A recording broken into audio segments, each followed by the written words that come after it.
Good afternoon, St. Lucia, and welcome to another edition of Hard Talk right here on Fire 107.7 M. Guys, if you missed this morning's discussion on the budget and the appropriations bill, you have no one to blame but yourself. The discussion was lively and it was, though we started a bit late, in my opinion, it was well worth the wait. And again, I apologize for the late start on our part because we did have a scheduling error.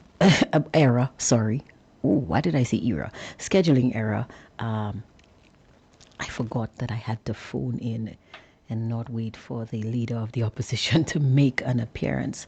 Silly me. But the show did go on, and we did have a wonderful discussion, very informative discussion on the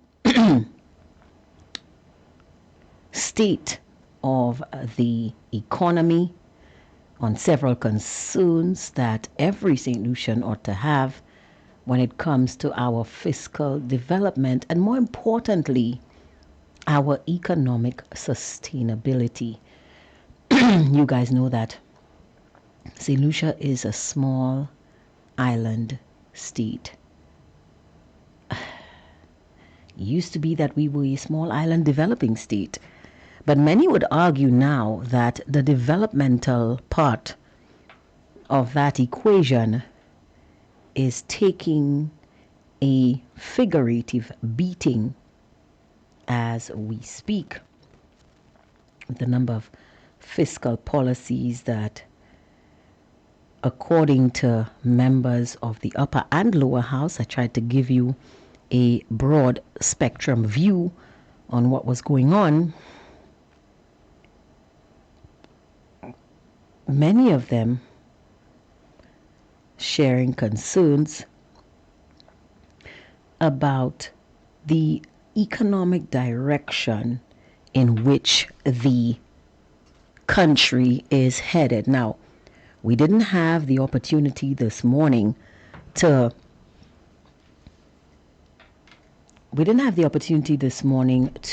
have the audience weigh in on the discussion.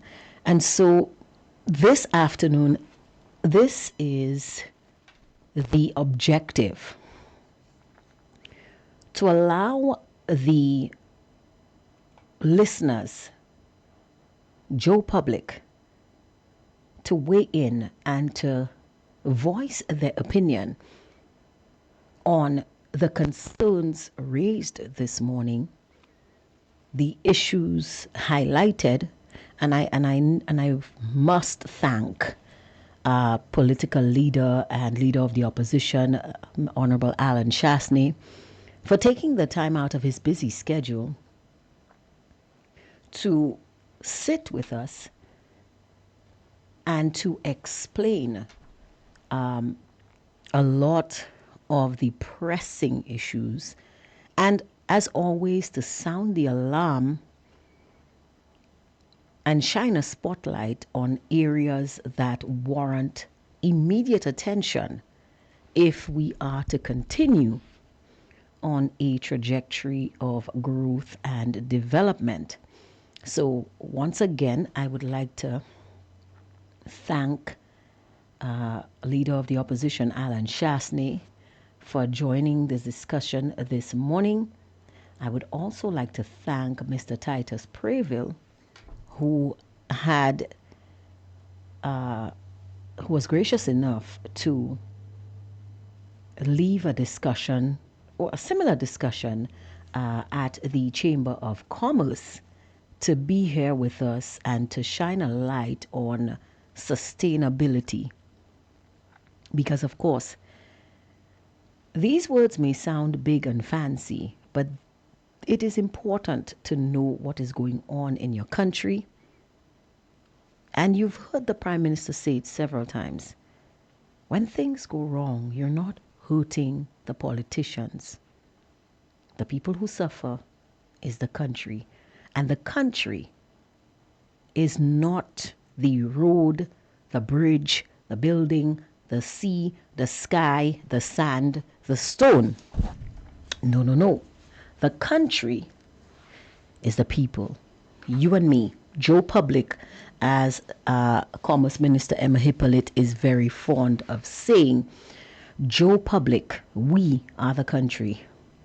And it is imperative, people, it is imperative that we understand, and like Mr. Preville pointed out, we educate ourselves on these policy decisions that the Prime Minister and the Cabinet of Ministers are making on our behalf.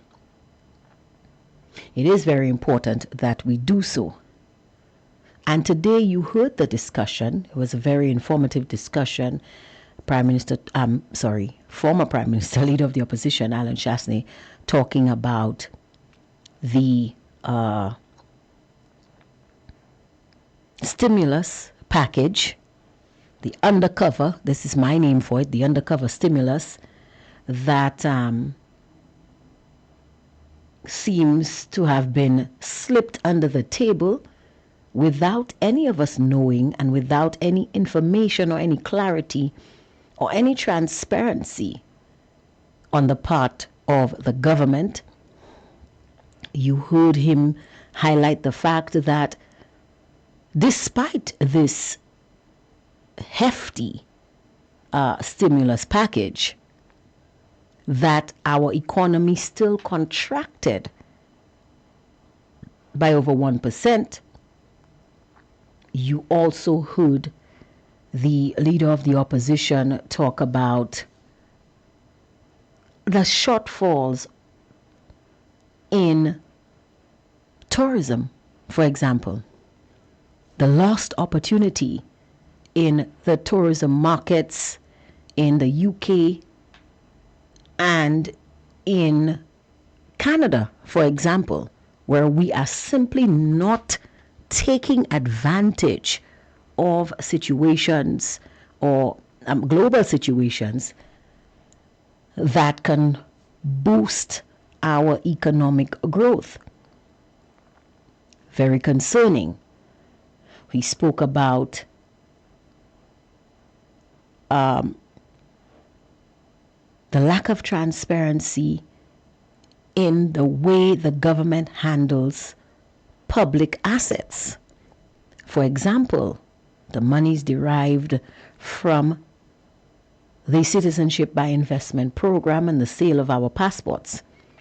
I know, they will say we don't sell passports, we sell citizenships. Okay, well, the money, the maths is not mathsing. And that is our concern. Also, the continued lack of transparency in the GPH deal.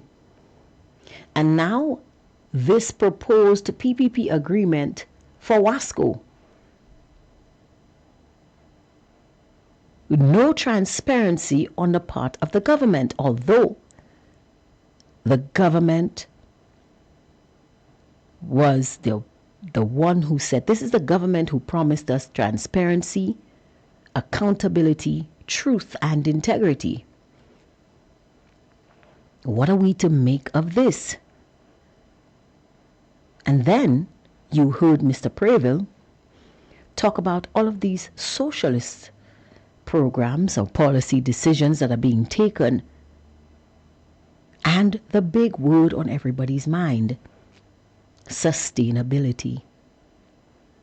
Having $1,000 now is great. But what about tomorrow? The day after, and the day after that? How do you sustain it? And the growing concern over the fate of the National Insurance Corporation. the lack of new entrants into the workforce, the drying up of contributions coming in, and the marked increases in contributions paid out. What is this going to mean for Joe Public in the near future? Experts are projecting that the National Insurance Corporation is going to go belly up in my lifetime. By the time I'm ready to retire, to hang up my mic, I might not be able to turn to the NIC to get any pension benefits. Not because I didn't contribute, but because the money would have dried up. What is our response? Birth rate. But that is not an immediate solution. That is long term. We need an injection into the workforce, and we need it now. So guys, we have a lot to discuss, and I want to give you the opportunity that you missed this morning, those of you who tuned in. And again, thank you so much for the support. We had the largest numbers on the show to date, both on the airwaves and on the live. You guys really turned out in your numbers to support and to listen to this informative discussion. And I am hoping that you guys learned quite a lot, because I really want to open up the phone lines first off to hear what you, the listener, you, Joe Public, has to say about the state of the country. We're going to take a quick commercial break, because of course we need to pay the bills so that we can continue to bring you all of these informed discussions. And we will be right back. We'll open up the phone lines right off the bat to give you a chance to weigh in on the discussion that took place this morning. Stay tuned. Don't go anywhere. Seabreeze Adventures would like to announce its official water taxi service for St. Lucia Jazz 2026. Pickup can be arranged from either Castries or Rodney Bay to the Pigeon Island National Landmark on show days.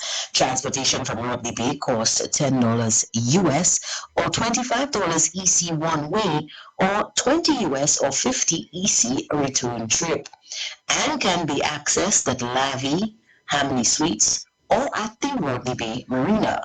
Transportation from Castries costs $20 US or $50 EC one way, or $40 US or $100 EC a round trip. Pickup points in the city are at La Place Carinage or at Point Seraphine. Customers wishing to take advantage of this service can book in advance by contacting Captain Warren at telephone number 1758-713-3196. Pickup starts at 10 a.m. until shows end. Seabreeze Adventures, not just a tour, but an adventure.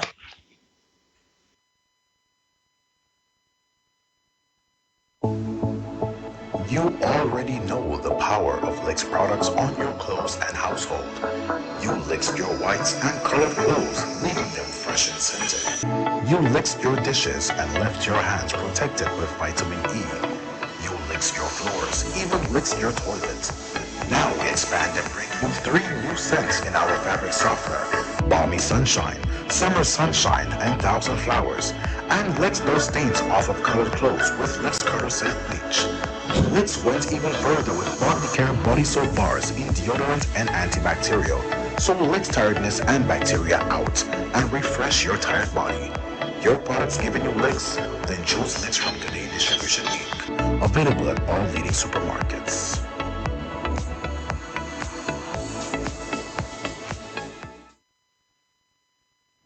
All right, so guys, phone lines are open, 572-3473.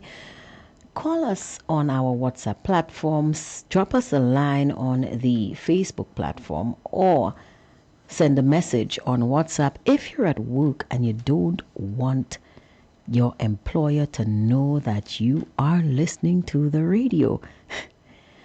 But yes, we got a very informed view of the budget and a breakdown by the experts, the policy makers themselves.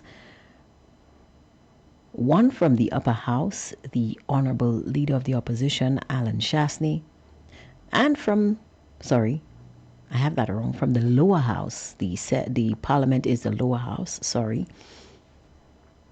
A Leader of the Opposition, Alan Shastney, from the parliament, the lower house, and Mr. Titus Brayville, who sat in the upper house and who was there to discuss a lot of these economic issues. And of course, Mr. Brayville is a former lawmaker. Oh, we have a caller right off the bat.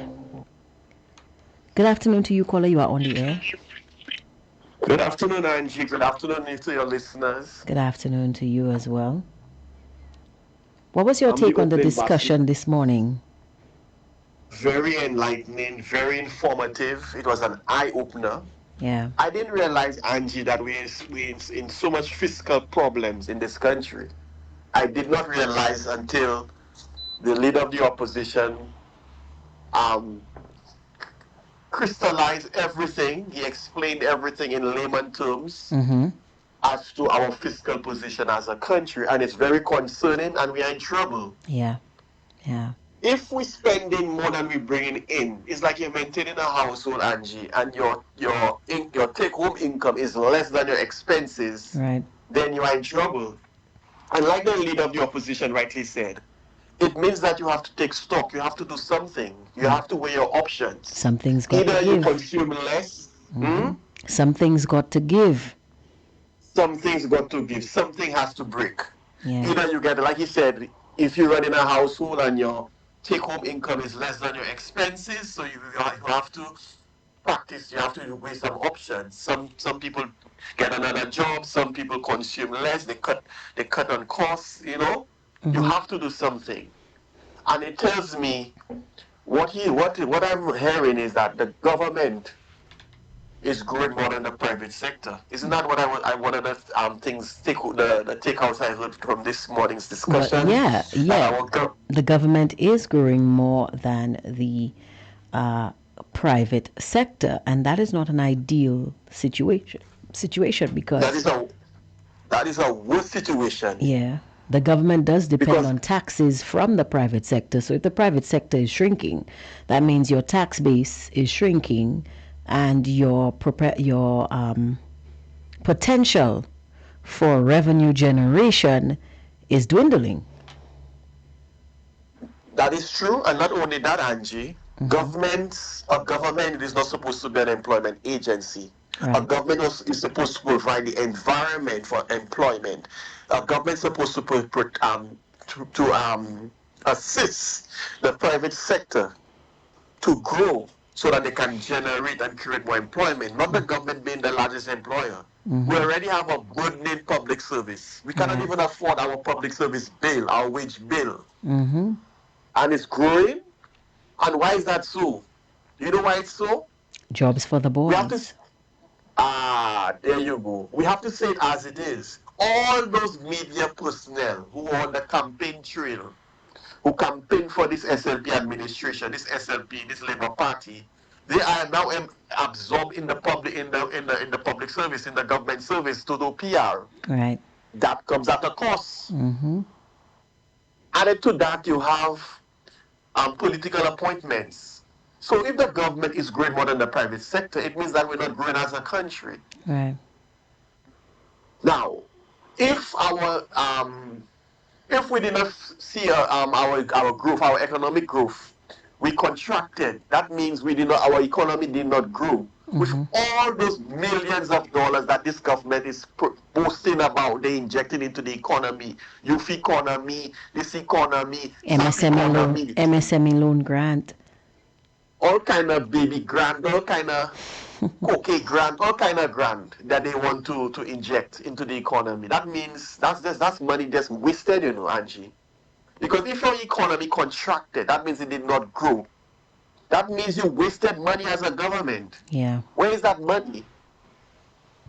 But then what is your take on this revelation, which I think is very important, but it seems to be getting buried. That the government injected, I think the figure is $100 million, $100 and something million into the SSDF for infrastructure and social programs. And according to the leader of the opposition, he calls it a stimulus package, but then he says that where is the transparency? Why didn't we know that this stimulus package was being rolled out? What was the criteria for persons to benefit from these funds, and who got the money? Where did it go? And rightfully so, the leader of the opposition is inquiring of the director of finance to provide some clarity on this program. What is your take on this issue? That my take on this is this is like, it's concerning, it's worrying, because I know, and I'm not an economist, I'm not how they call, a guru on government and how it works. So I'm learning. It's a learning process. you're not an economist, you're not a technocrat, you're not a priest, you're not a police. Right, but I'm just a layman giving a layman's perspective and opinion. If you inject in, or if you put so much money into SSDF, there must be some transparency. There must be some accountability. What is the source of what is the source of funds? Well, the source of funds, was the CIP. And if it was the CIP, doesn't that have to go to Parliament for approval, since it's public funds? I don't know. I want somebody to answer me that question. And if not, where's the transparency? Okay, you give money, you pump money into SSDF. What is the criteria to access that money? Who accessed that money? How many people, how many persons benefited from that money, from that largesse? We don't know. And that is concerning. There it is again, the secrecy of this government. Lies, secrecy, and propaganda. The SLP. Mm-hmm. You inject $100 and something million into SSDF, right? During the run up to the last election. Who are the persons who benefited from that largesse? Because we heard all kinds of stories, Angie, during the run up to the election of certain candidates who were not even parliamentarians or government officials yet, ministers yet, that they were giving vouchers left, right, and center. We did hear those stories. So then that justifies those stories then. I mean, persons were talking about, up to yesterday I heard somebody said that one person was paid $7,000. We know about people being handed water tanks and vouchers for building materials in certain constituencies, persons being handed food vouchers. So what I think is concerning, and what I think the public should be told is that where did the money come from? This over $100 million, was this how it was disseminated through politicians? Exactly, and what is the criteria? What was the criteria used in order to distribute those funds, those monies? Who benefited? How many persons benefited? What was the purpose of injecting so much money into the SDF? We need to know these things. Yeah. Added to that, Angie, we must not forget two fundamental points. Speak to One me. being, Already there is a cloud hanging over the CIP. Yes.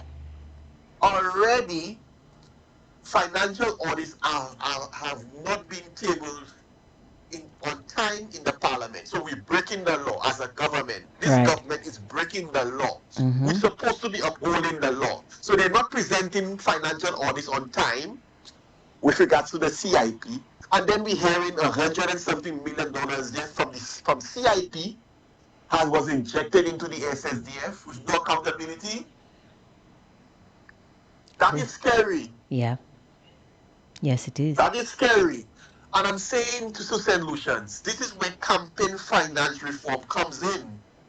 Because if we had campaign finance reform, the law, these kinds of practices would never have occurred.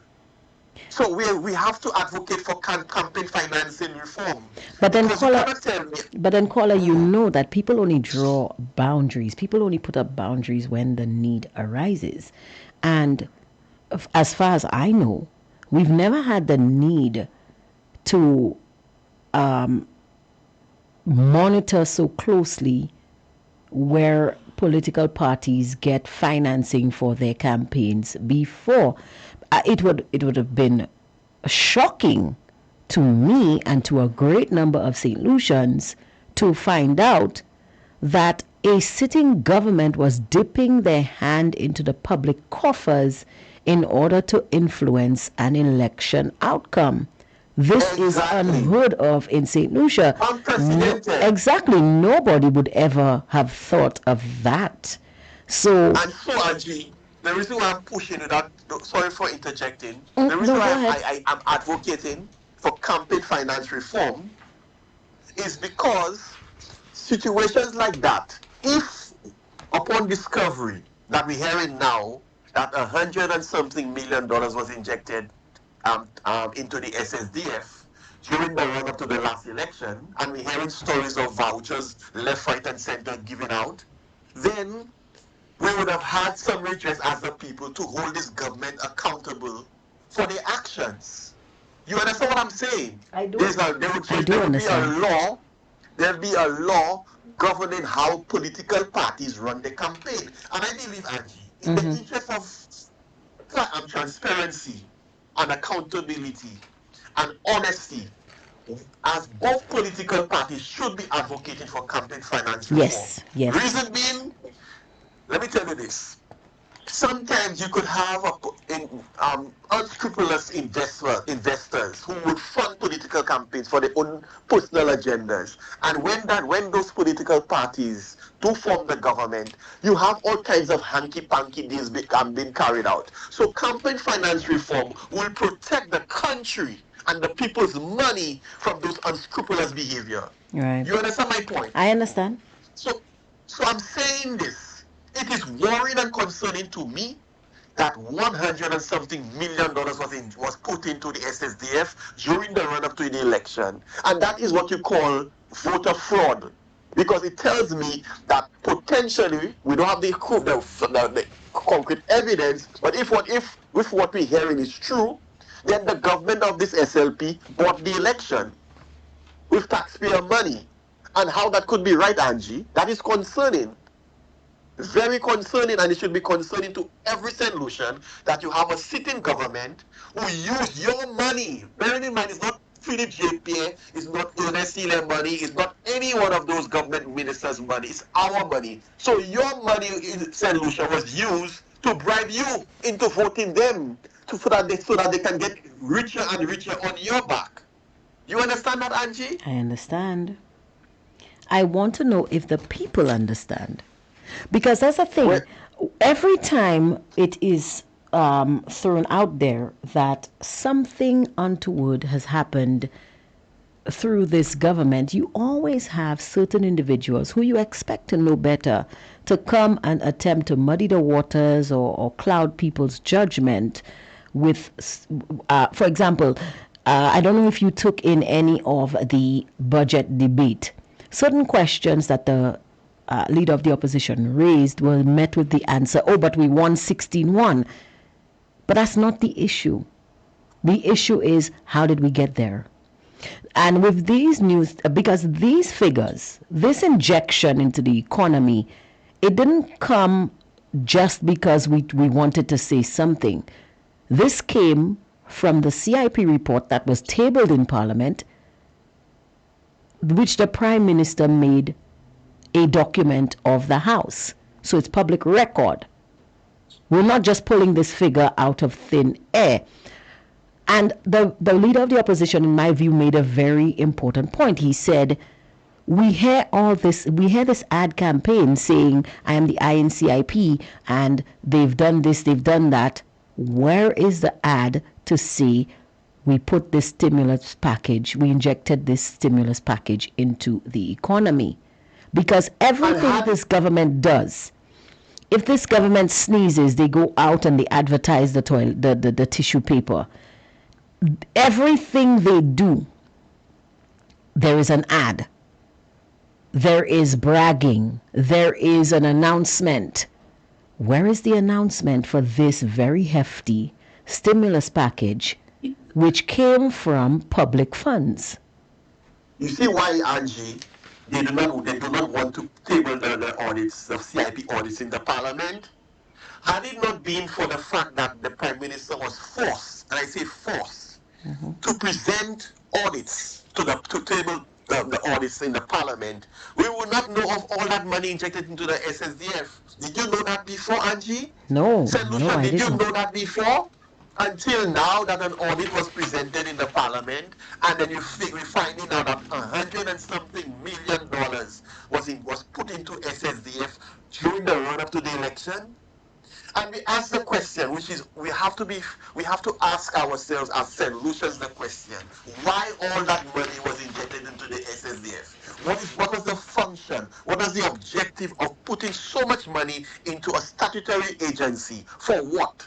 Who benefited from that money, that largesse? Well, I'm sure it's not you or me, Angie, or the common person.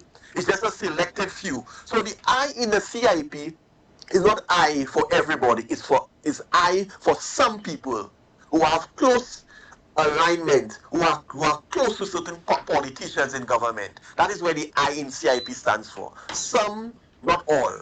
And so, if 100 and something $1 million of our money was put into SSDF, we need to know why and for who benefited. It's our money.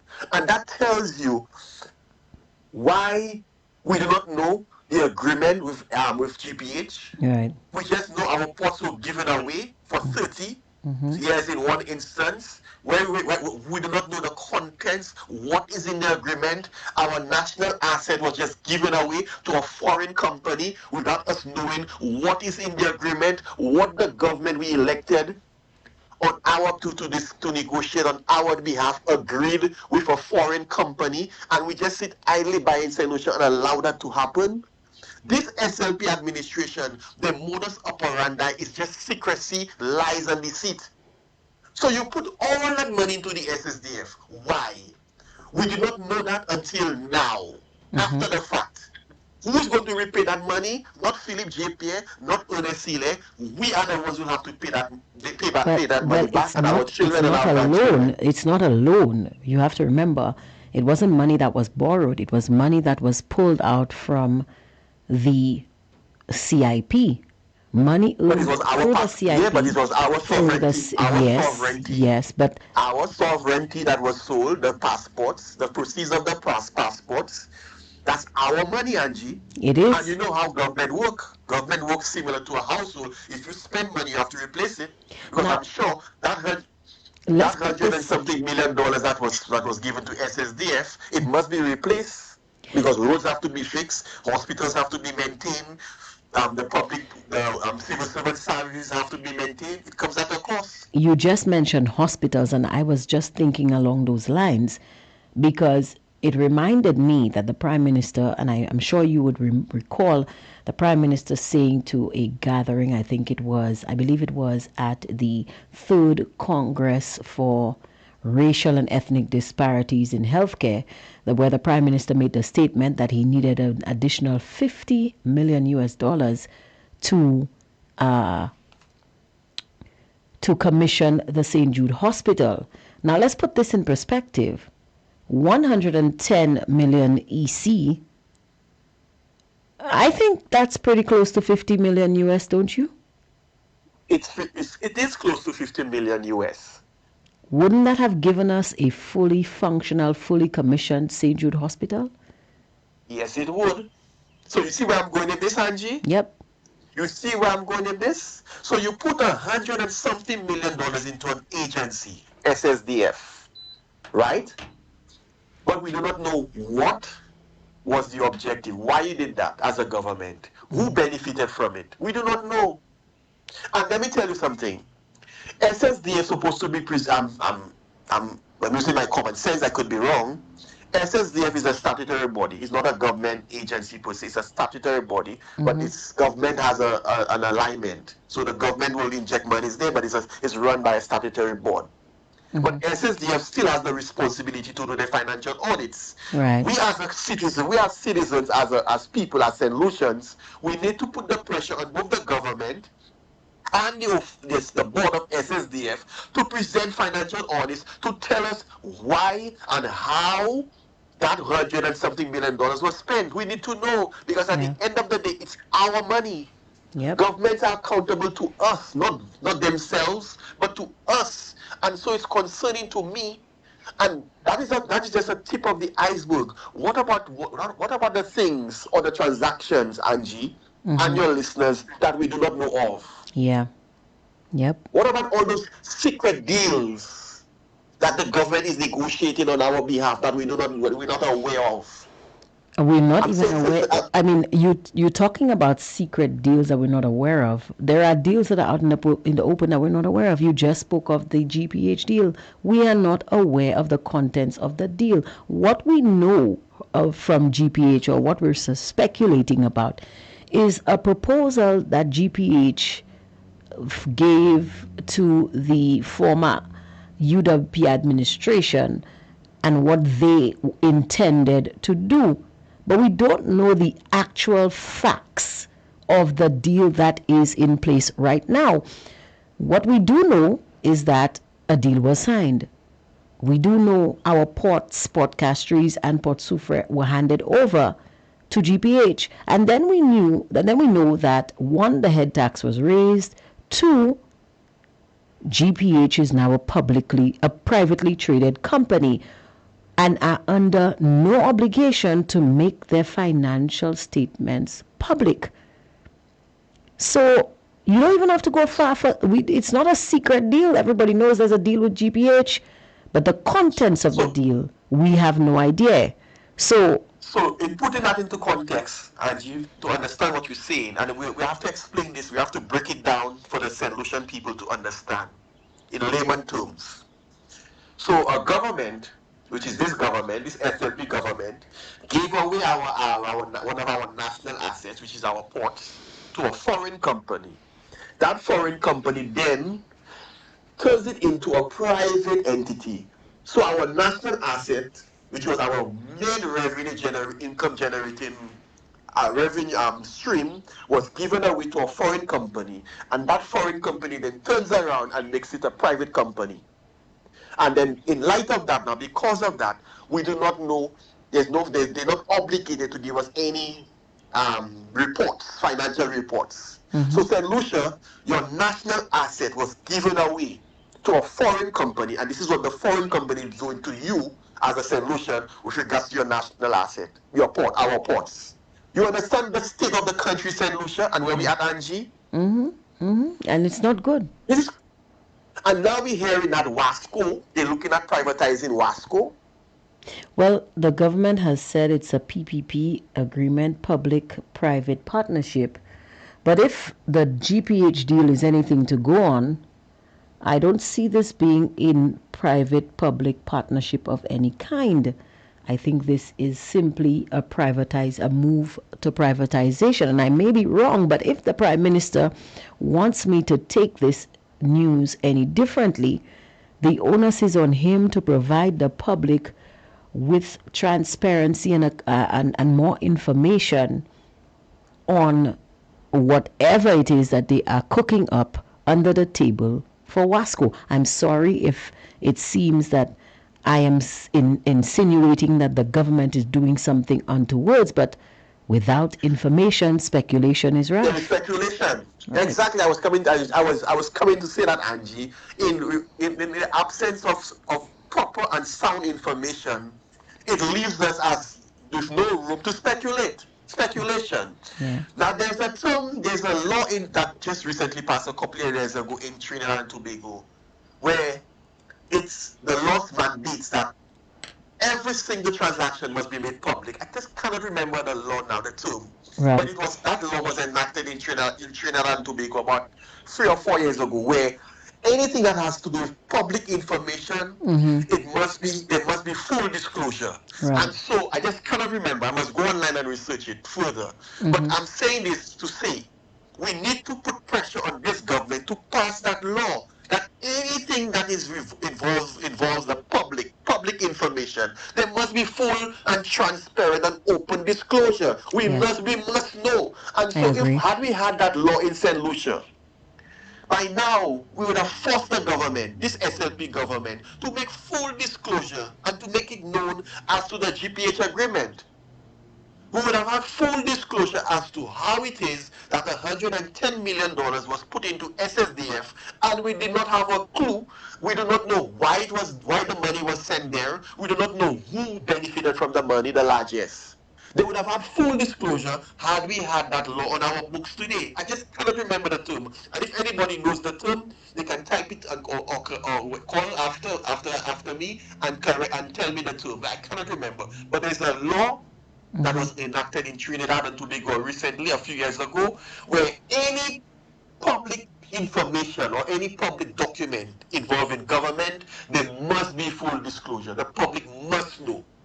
Thank you And for that, caller. if the government hides the information, the public can force the government to release the information. I cannot remember the law now. And so we have to be pressuring this government to legislate or to enact that law so that there can be full disclosure. And I'm saying this, any future government, which is the United Workers' Party, I will be advocating, I will be pressuring for such a law on our books because it cannot be right that politicians in government, they figure they can do what they want with our money and we are left in the dark. Yeah. Those days are over and we That's have to right. apply the pressure.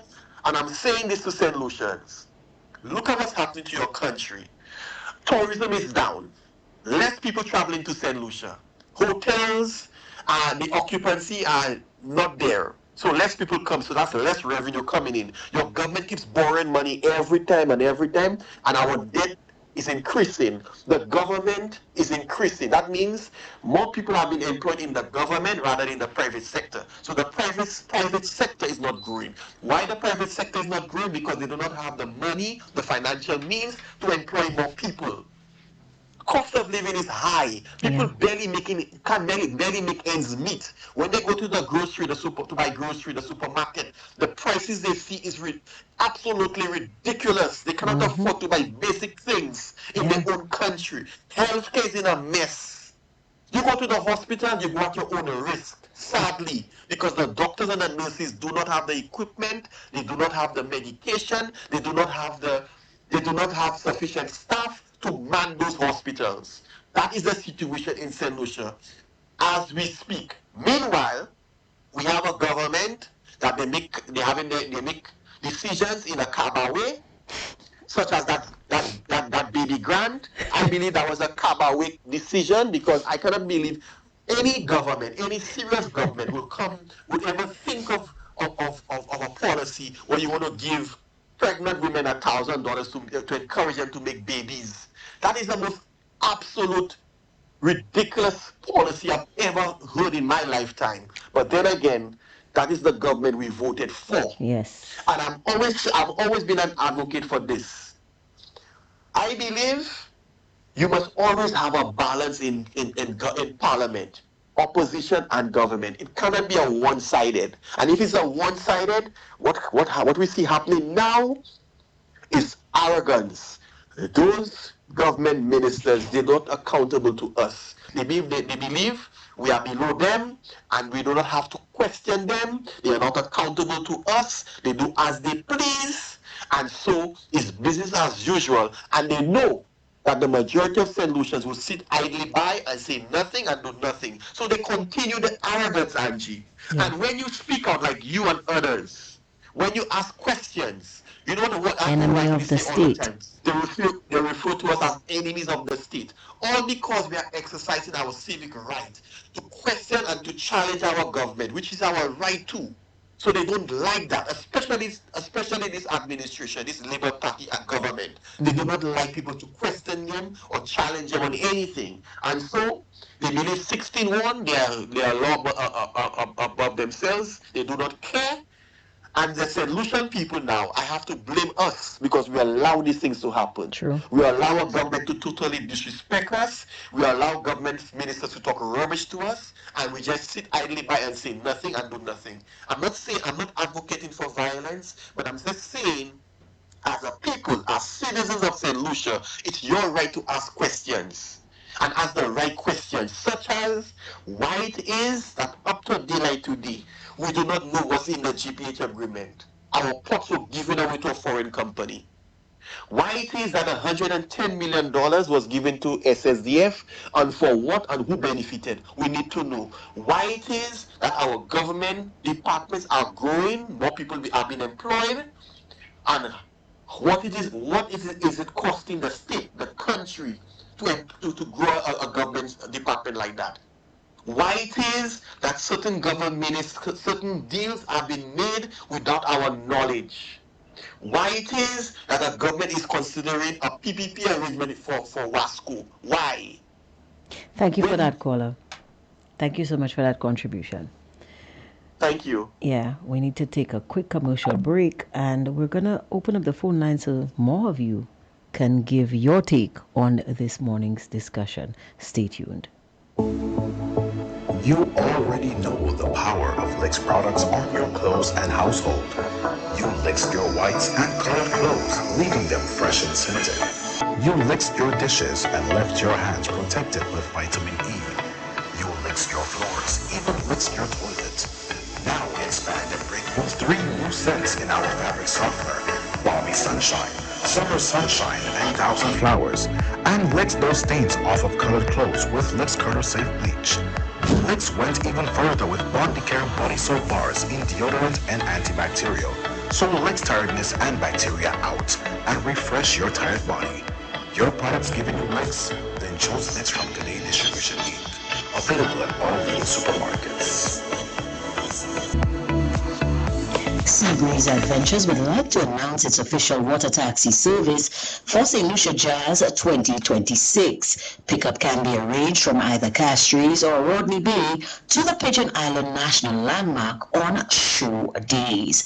Transportation from Rodney Bay costs $10 US or $25 EC one way, or $20 US or $50 EC return trip, and can be accessed at Lavi, Hamley Suites, or at the Rodney Bay Marina. Transportation from Castries costs $20 US or $50 EC one way, or $40 US or $100 EC a round trip. Pickup points in the city are at La Place Carenage or at Point Seraphine. Customers wishing to take advantage of this service can book in advance by contacting Captain Warren at telephone number 1758-713-3196. Pickup starts at 10 a.m. until shows end. Seabreeze Adventures, not just a tour, but an adventure. All right, you're listening to Fire 107.7 FM Midday News. You're listening to Hard Talk on Fire 107.7 FM. Of course, I'm your host, Angie, and we're just giving the public, the listeners, a chance to weigh in on the discussion this morning. We have some people who jumped in on the Facebook platform, and somebody says, yes, it was a very informative discussion. Another one says, yes, it was an enlightening and informative show this morning. But what is your take, St. Lucia, on all of these revelations? Somebody's asking, Minister of Luggage, how much was handed out to you?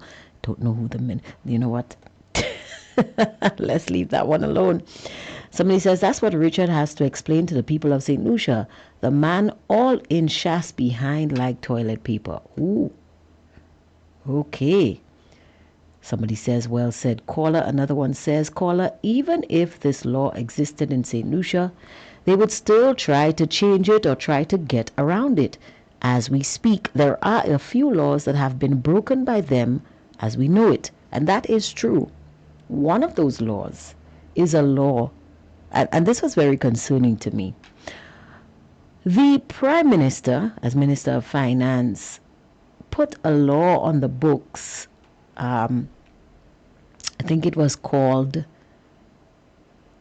something about public procurement and I don't remember the law right now, but this is a law that mandated transparency in, I think it was a financial act. Don't remember again the exact law, but it was a law that mandated that the government needed to disclose all of its financial transactions, especially when these transactions were being conducted with public funds. Yet, we saw in the NLE loan that this law was completely circumnavigated, and there is to this day a glaring lack of transparency in this $80 million loan that the NLA, National Lotteries Authority, undertook to improve sporting facilities on the island. So even if the laws are there, they are the ones who signed the laws into existence, and they still turn around and break the law. Somebody else is saying right now, Ian, I listen to what you're saying. The people have to be blamed. They have to stop drinking alcohol and listen to news instead, so that they can see what makes sense and what does not make sense. Well, another person says, oh yes, Angie, it was a great show. Thank you very much for that. As always, my pleasure. Somebody says, hi, good afternoon. You had a great program this morning. It's a bit cold in my neck of the woods, but I'm always listening. That is so wonderful. Thank you for that. Guys, now, yes, that economic stimulus package, questionable as it was one of the main things that the leader of the opposition highlighted both during his budget speech and during the discussion this morning. But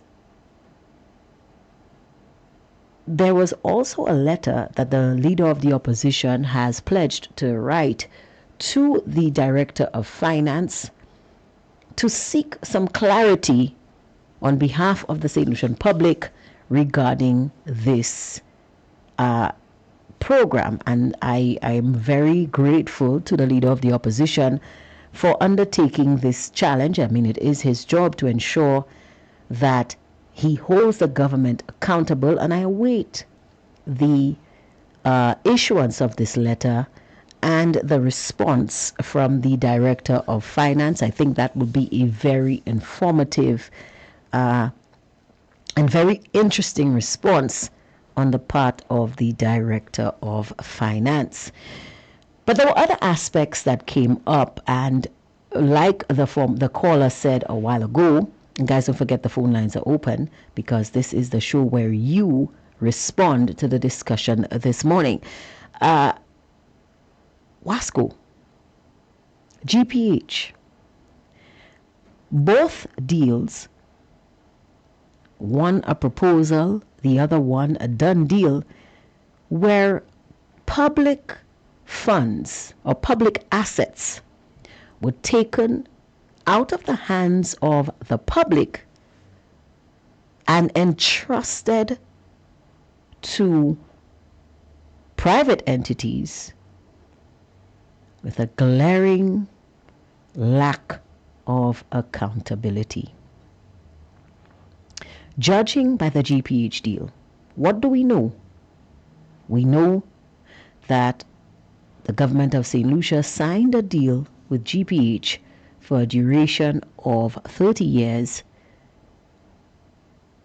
with the option to renew for another 10 years. So in total, potentially 40 years, where Port Castries and Port Soufrière, two of our main tourism income generating ports, were placed in the hands of a foreign company. We also know that the cruise head tax was raised soon thereafter from $6.50 US to $12 US. $12 or $12.50? I'm not sure. I think it was $12.50. We know that Wasco, sorry, getting my public entities mixed up.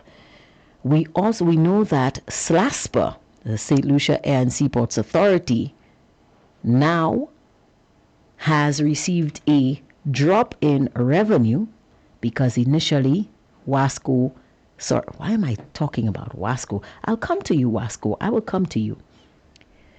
SLASPA initially received $2.50 when the head tax was $6.50. Now that the head tax has jumped to $12, SLASPA receives a measly $1 US for every cruise passenger who graces our shores. The lion's share of that revenue goes to GPH. And right, it jumped from $6.50 to $12.50, and $1.50 goes to the Solid Waste Management Authority, the same amount of revenue that they received when the head tax was $6.50. And what have we received in lieu of that huge decline in revenue generation? What have we seen? Since we don't know the full extent of the deal struck between GPH, Global Ports Holding, and the government of St. Lucia, we have to judge by what we see taking place. And what is that? We see huts, little shanties, in my opinion, being built along the Castries waterfront. We see the same types of structures being built in the lot adjacent to La Place Carénage. And we ask ourselves, did we need to give up so much to get so little? What is GPH doing that SLASPA could not do? Of course, there is a possibility that there are other things that GPH may be undertaking behind the scenes. But how are we to know? Because, again, the government of St. Lucia has chosen to enter into this deal on our behalf, but to keep us completely in the dark as to the particulars of the agreement. And again, in absence of information, speculation is rife. Now we are hearing that Wasco, the lone water company, the company with the motto, water is life. We're hearing that Wasco is in, according to the Prime Minister, dire debt. His words, not mine. We're hearing that Wasco can no longer sustain its operations on its own. And we're hearing Wasco needs help. We're experiencing a dire shortage of a reliable source of pipe-borne water, something St. Lucians have not experienced since the late 70s and early 80s. But this has now become an everyday occurrence. Is there a problem? Yes, we believe so. What is the extent of the problem? We have no idea. But once again, the government is coming to the public and proposing a PPP, public-private partnership for Wasco. I want to hear from you, St. Lucians. What is your take? What do you think about this partnership, judging by the secrecy which seems to be the modus operandi of the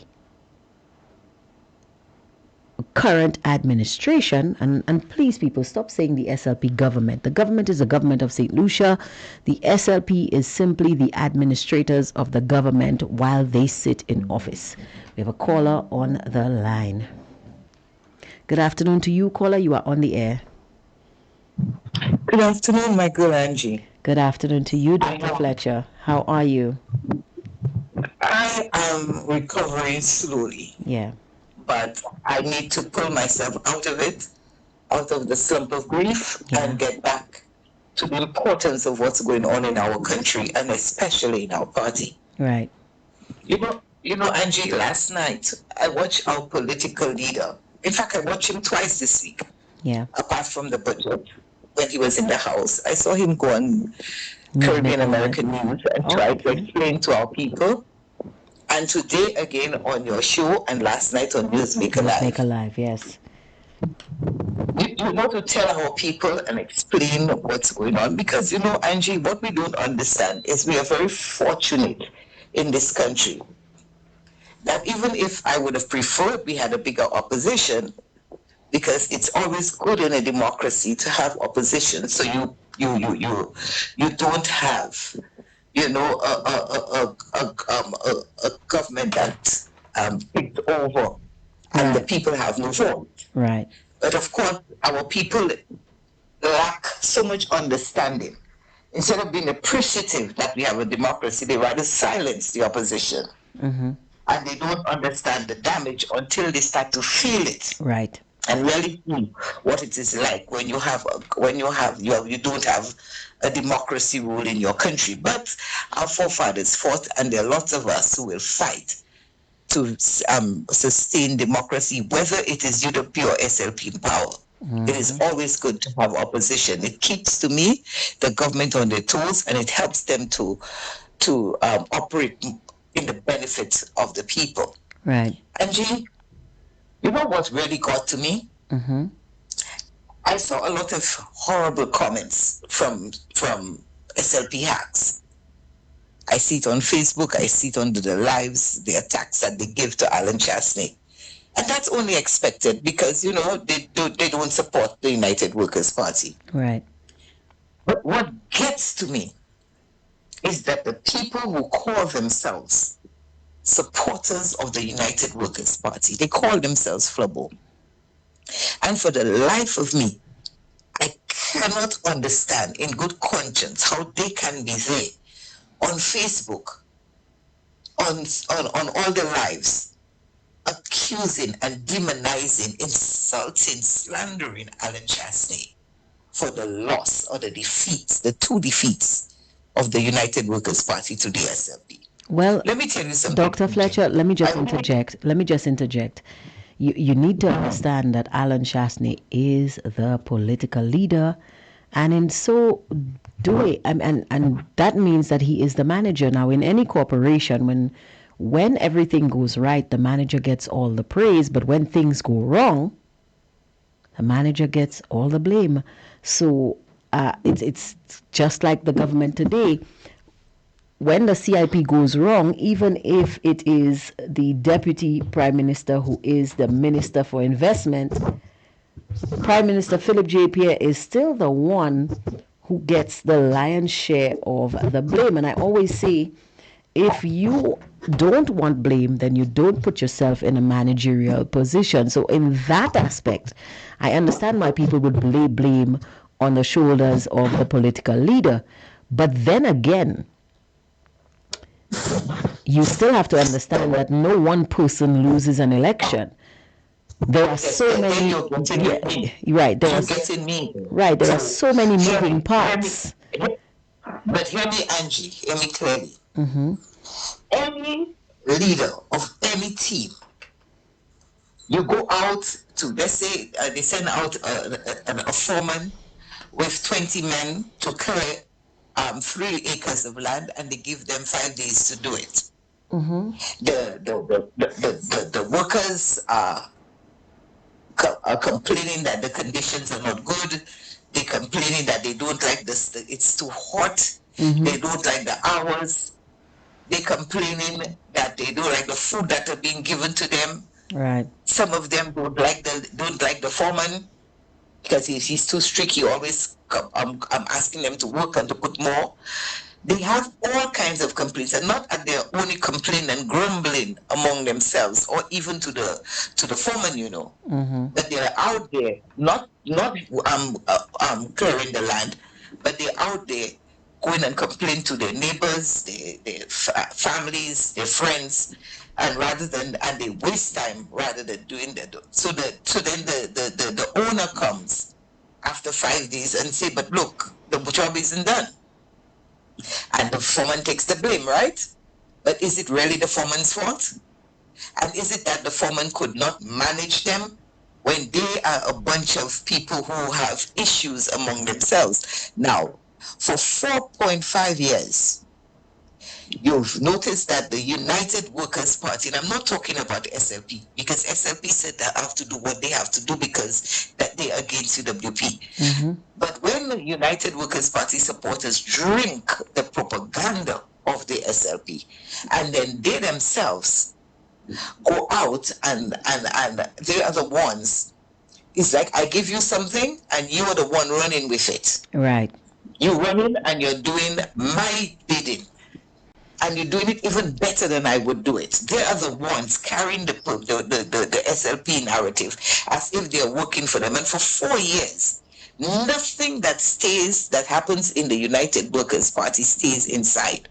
It is outside there in the public arena for over 4.5 years. And they saw nothing wrong with that. But then look at the other side of the coin. You have never, you mean to tell me, Angie, at your home, you disagree with your daughter, your sister. If you have brothers, your brother, your mother, your father, your auntie, you disagree with them. Okay? So in no unit is there complete total liking and agreeing with one another, but you don't put it out there. You don't come on Sky FM and talk about your child or your mother or anything like that, right? Of course not. You don't do things like that.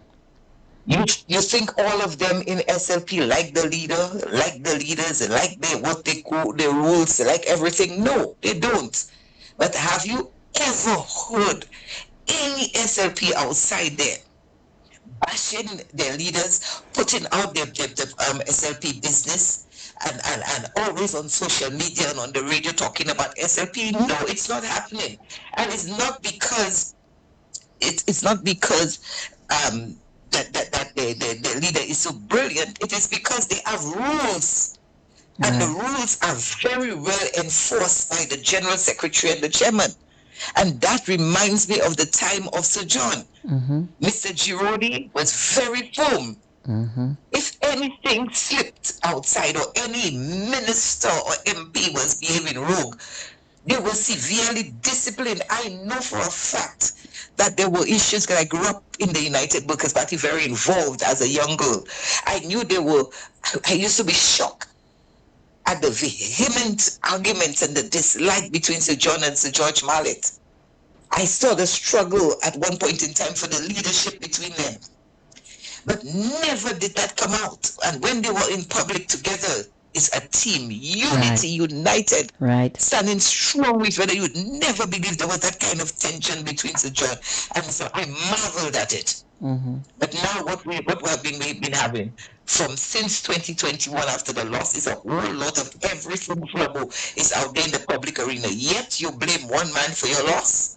We need to look and reflect within ourselves that the demise and the degradation that takes place in the United Workers' Party has a lot to do with us as the supporters, our mindset, our thinking, the way we are. We must really look at the SLP. If I was another person, I would join SLP because I admire their discipline. I admire the fact that if you break the rules, they understand that if the rules are broken, you will be severely punished, and you can go outside and say what you want, because those that left them and criticized them in the public arena, that did not affect them because they did not budge from their stance. Right.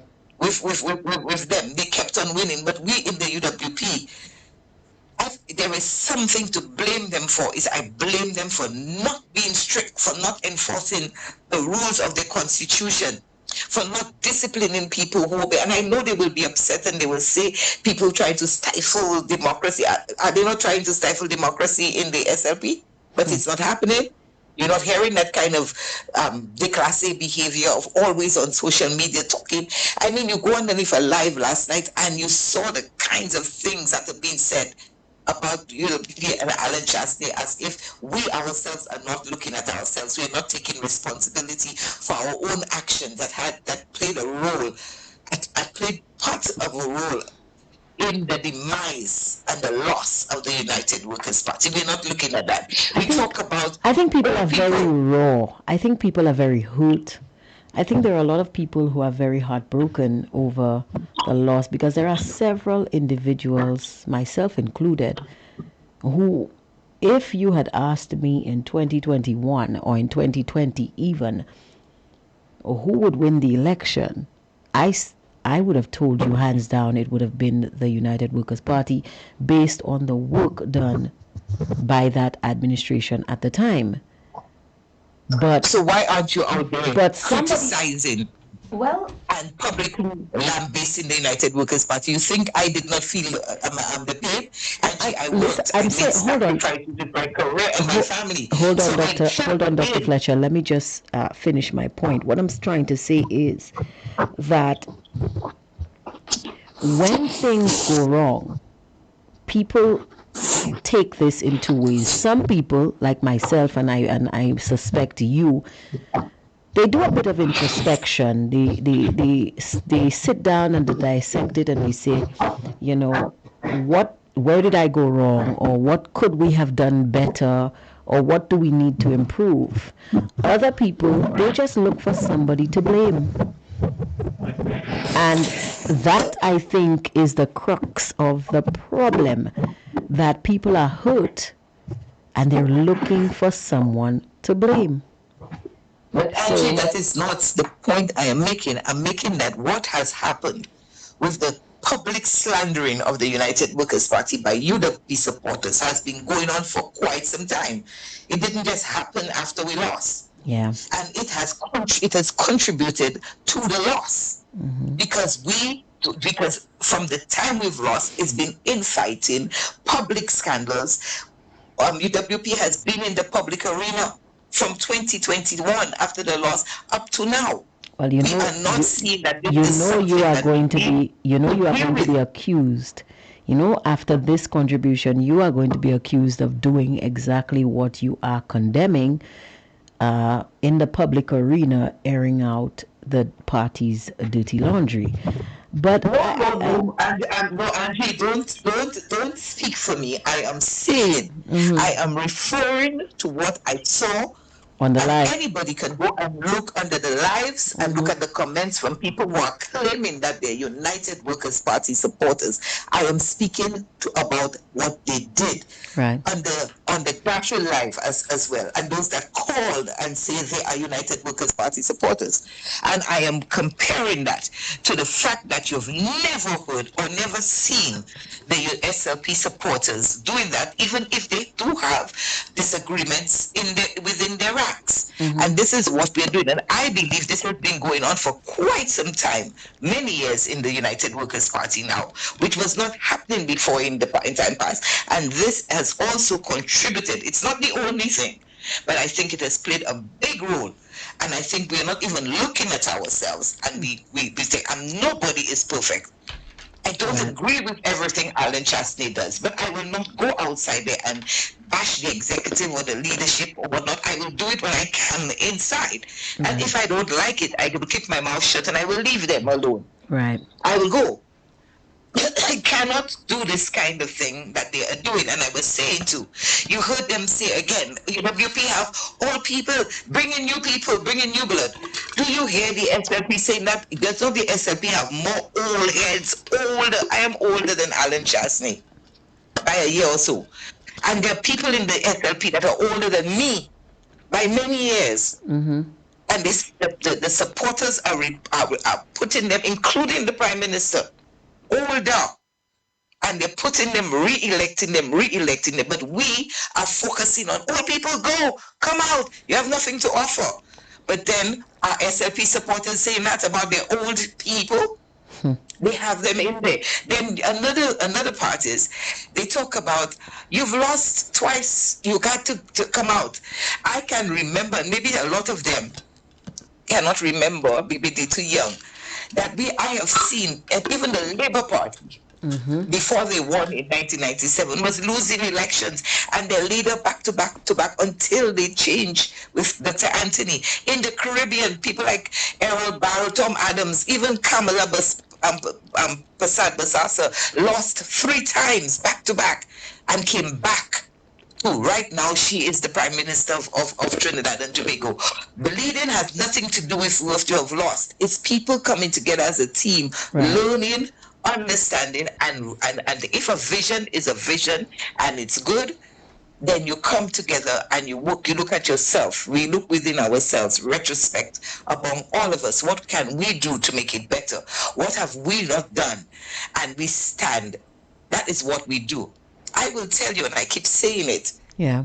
I would not have supported Alan Chasney in 2016, 2021, 2025 if I did not believe that he has a vision that is good for St. Lucia. I do not need politics to survive. Right. I stand with him because I believe he has a vision that is good. I see in him, he's not a perfect individual. I don't agree with everything he does.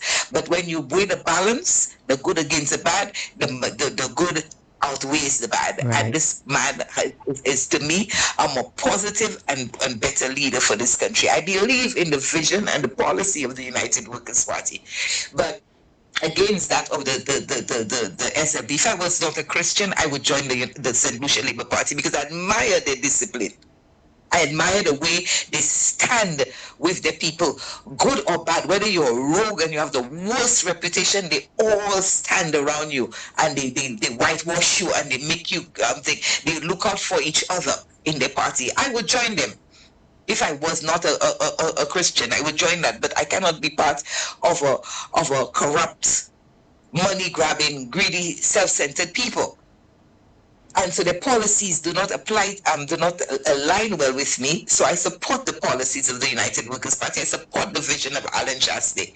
And I will not stand up and support things like you old people and you lose twice. It has happened in the region. What is wrong with us? Are we really UWP supporters? Are we really a team? Are we telling another group? As long as we are letting the SLP tell us what we should have, who should lead us, what we should do, we carrying the narrative, we advertising it, we giving it legs in social media. We will always remain in opposition while they continue leading, unless we can show that we are strong, united, and team players. We are not going to win an election again. And I am saying to you right now here, if people are going to go, I believe in a democratic process. I believe in fairness. They talk about our convention. They try now to even break down the whole institution of the United Workers' Party. So if today Alan Chasney put himself up again as a leader, he would go through the democratic process with 3 or 4 others who want to be leader. And he was supposed to emerge as the leader. And I believe he would, because I believe the base of this country, I believe the majority of United Workers' Party supporters, they love, respect, and they see the sacrifices and the support that Alan Chasney and the commitment that he has given to the United Workers' Party. I believe he'll win again. Yeah. Regardless of what but then you will hear more UWPs than SLP, and I expect it from SLP. But you know, the UWPs with the narrative saying it was crooked, it was not done right. And I heard a man on Tuesday night say he's a strong UWP supporter, but he was saying that they should have some management thing and totally for our constitution because they do not trust our democratic process. And that is what has happened with many of the greedy ones who, because they were not selected as candidates, didn't get their way, or some of them who wanted big money payouts and didn't get it. Imagine some don't have no money Most of the money has coming from, woman sacrificing, Right. but they expect him to pay out. You want to live your big life and expect somebody to pay you. And when they cannot give you that, then you join the other side where you're getting the money. And we ourselves are going to sit down and listen to SLP narrative and say, oh, they're leaving UWP and they're going to SLP. Check the backgrounds. Check the backstory of all those people who have turned their back on UWP, and you'll be surprised as to why. There's nothing of integrity about it, nothing that is honest and correct about the whole thing. Yeah. And I don't care what they say about me. I really don't care.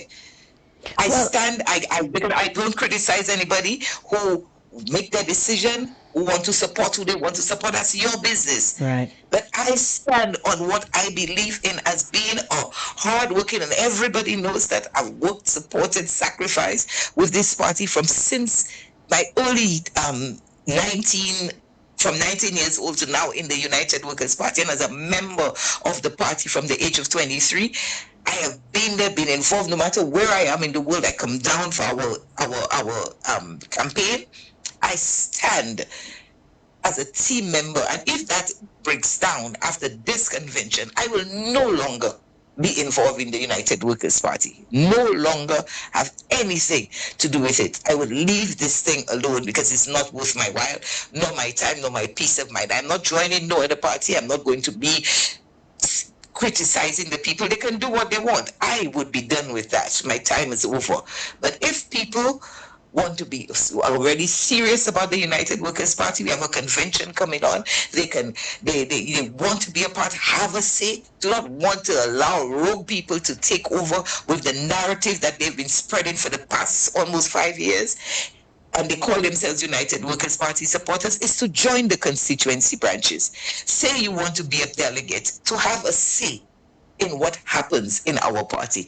And let us put what we believe in our hearts and our minds is for our party, and be team players, and shut all this this open communication outside there. Let us deal with our business inside like the SLP is doing. Because everything is not hunky-dory, kumbaya with them, but they're keeping it inside. When will we learn that we need to do that? And we think we're all big and beating our chest when we go outside there and we're all blabbing everything that's going on inside. People are asking, when is convention? When are you doing this? But they want us to put everything that UWP is about to do in the public arena. They want it there. SLP not putting the plans out, you don't know nothing. Yeah. That is how it works, and that is why they win. And then we say we are losing. Let us look at ourselves, Angie. Look at this kind of a budget that came out. Then look at the things that are going on. Alan and Titus did an excellent job. I heard Dominic and Tommy in the house and Nancy. They did an excellent job. Did we listen? Do we care? Are we concerned? Do we take these people's sacrifices? They're not paid for, and look at their sacrifices and don't take it for granted. The people, when you put people, when the party elects an executive, we are not paid. Right. We're doing this voluntary, taking our time. Some of us leaving our jobs, our families, to make those kinds of sacrifices for the party. Not a penny is given. In fact, more is coming out from our pockets and our savings to do it, because when you're in opposition, nobody wants to give you big money. Right. To run your party. But no, instead of us trying to see how we can, everybody, if it's $5 you have to bring, if it's $10 you can afford, if it's $1 you can give to do something, if you can come and give of only your time to support and help the branches. The branches are struggling to stay together. If we could come in and support and build, if we're really committed to the vision of the United Workers' Party, it would happen. But no, all we want is to be in the scandal and the bacchanal and the roar that's going on in the public arena. That's all we do, and we think it's good and it's going to help the party win. And then we will say, if they don't change, if they don't reorganize, if they don't do this, they're not going to win. Check yourselves. That's all I'm saying to the supporters. Check yourselves. Watch what happened to this budget. When the country suffers, all of us suffering. Yep, that's true. Excepting the politicians. And I always remind people of what the Prime Minister is fond of saying. When you do certain things like that, the only person who suffers is not me. He says it. It's not me. It's not the politician. It's not the cabinet of ministers. It is the country. Now, who is the country? Not the stones, not the rivers, not the trees, but we, the people. And it's about time we realize that we are the ones who suffer. Because look at the situation with our visa-free entry that has been revoked to the UK. No stone or tree or clod of dirt can board a plane to go to the UK, but neither can the people. I'm telling you. Thank you so much for that, Dr. Fletcher. They're blaming our government. They want to blame, they're not blaming the government, because the surrogates are out there saying it's Alan Chasney that caused us not to get now have to pay for a UK visa. Give us Alan Chasney that caused us to have problems now in getting a US visa. My goodness, are we going to wake up and open our eyes? Alan Chasney and the whole SLP cabinet, myself, will not have a problem to travel to the United Kingdom or the UK, and I hate it to have to pay more money for any kind of visa. Okay, because when you see the rich people get rich by being very miserly, by counting their money, I like to count my pennies. Okay, I give a lot, but I love to count my pennies. I don't believe in squandering money, so I don't want to be paying. I would enjoy I would love to enjoy my visa-free access to the UK. Most of my siblings, only 2 of us in this country. The majority of my siblings 3 of us now, but the majority of my siblings live out of this country in the UK and the United States. They're citizens, and I cannot see. I don't have any problems getting a visa, but I don't like to be able to pay more money for it. Right. I want our people to understand that this government is not working in the interest of the ordinary man. And it's the ordinary man, because 80% of this population is the ordinary man. Right. And they are the ones, okay, that are going to suffer. And when I look at the St. Lucia Labour Party cabinet, they have a mix of the experienced elderly, who has the experience, who can understand economic and market changes, okay, and global logistics.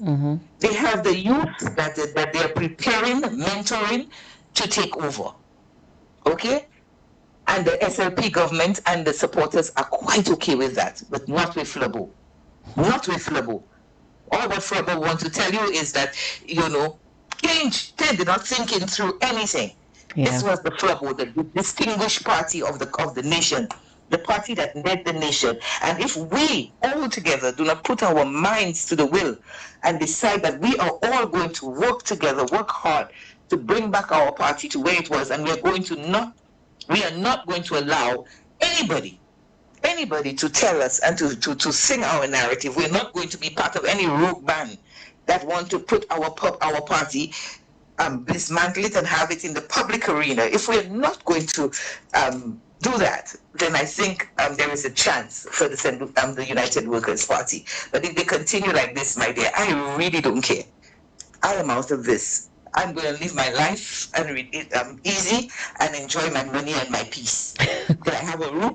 I thank God for a roof over my head, shoes on my feet, more clothes than I have, food in my fridge, and I have a beautiful family that supports me. If we don't listen, we will feel, because most of the people who are fighting for this party are people that do not really need it to survive. So thank you for that, Dr. Fletcher. Okay, my dear? Yes, I hope they're listening. I hope they are listening, and I hope they understand exactly what you're saying, because the only ones that are suffering are us, we the people. Thank you for that, Dr. Fletcher. Okay, my darling. Take care. Bye. Yeah, bye-bye. There you have it, a stalwart of the United Workers' Party, Dr. Fletcher, who does not mince words and is cautioning the electorate to straighten up and fly right, especially the supporters of the United Workers' Party. If you want your party to be back on top, you have to pull together, pull your own weight, and do what it says in the name of the party. Unite. But back to the discussion this morning, and I really want to give people a chance. Somebody on the Facebook platform said The government of Angola has released the new gas prices, fuel prices at the pump, and they're saying that this might also happen in St. Lucia. The new price, 19.95 a gallon for fuel. Wow, I don't even know how St. Lucians are going to survive if we are faced with that kind of price. Somebody on the live is saying, caller, what about Dr. Friday, St. Vincent's prime minister? Another one says they make each other look like gods. And this person is referring to the SLP. Another says, but UWP has 13 new candidates. That we do. Somebody says, amen, Auntie Fletcher, I endorse this message. Somebody says, Shas should and hopefully he will win. Another says, they can't control Shas. Somebody says, amen and amen, Dr. Fletcher. Another one says, it's just a small group of confused UWP who are doing this. Another says, I agree, Dr. Fletcher, we should not be hurt about the loss of a stolen election. Blaming Shasney doesn't help. He is the leader we want. Don't worry about SLP propaganda. They know very well if Shas is not around, UWP is finished. UWP must come together and keep the Pierre government in check. Shas must come back. The way St. Lucia going right now, the country will be broke. You might see election in 1.5 years, maybe 2.5 years. Shasney to the rescue. Another one says, Dr. Fletcher, you are on point. I am ashamed to see Flubbos fighting on social media, putting down their party. The problem with Flubbos is the jealousy of some of them. Another person says, my lady, you are so right. Somebody says, I agree, Dr. Fletcher. I'm just waiting for the convention. No, Alan, I'm done with UWP. Stop letting the SLP control your minds. Somebody else says, amen, my sister. Another one says, you were so right, because Shas is a threat to them. They know very well when Shas wins, they will be in trouble. Somebody says, we are against the one man we have in the house. Another person says, I second you. Somebody else says, that's the same thing I keep on saying. We don't realize that the man is advocating on our behalf. Another says, exactly. Another one says, how Shas that preventing people from getting visa? Doesn't make sense. Another says, not all Flubbos, just the Johnny-come-latelys. Somebody says, our party is very fragile at the moment and it's very easy to infiltrate. Somebody says, thank you, Auntie Fletcher. Another person says, very true. Somebody else says, how did Alan Shasney prevent St. Lucians from traveling to the UK? Well, I don't know. You guys keep asking me these questions. I don't know. How could a man who has been out of government for the past 5 years dictate anything? If Alan Shasney has been able to control whether or not the government of the United Kingdom decides to rescind visa-free access to St. Lucians, that means that Alan Shasney is the most powerful man in the world. And I don't know about you, but that may be the leader we need. Maybe he can fix the problem. Somebody says, Dr. Fletcher, bravo, well said. The last time I checked, I noticed all the SLP ministers are fat like a cow, wearing tight suits, and the people of St. Lucia are losing weight. Somebody says, I know what I'm about. No baby will confuse me. I stand with Alan. Somebody says, it should be $50 a gallon because they think it's only for the UWP. Another says, for some UWP supporters, if the party doesn't win an election, then it's a failure. I don't agree with this. Another person says, Alan Shasney all the way. Well, as you can see, it's simply a small amount, well, a small subsection of people. And I personally, this is my personal belief. If you agree or you align yourself to the philosophy or the policies of a certain political party, and you are out there talking about we need to change the leader, we need to do this. In my view, you are not a genuine supporter. Nobody in the United Workers' Party who are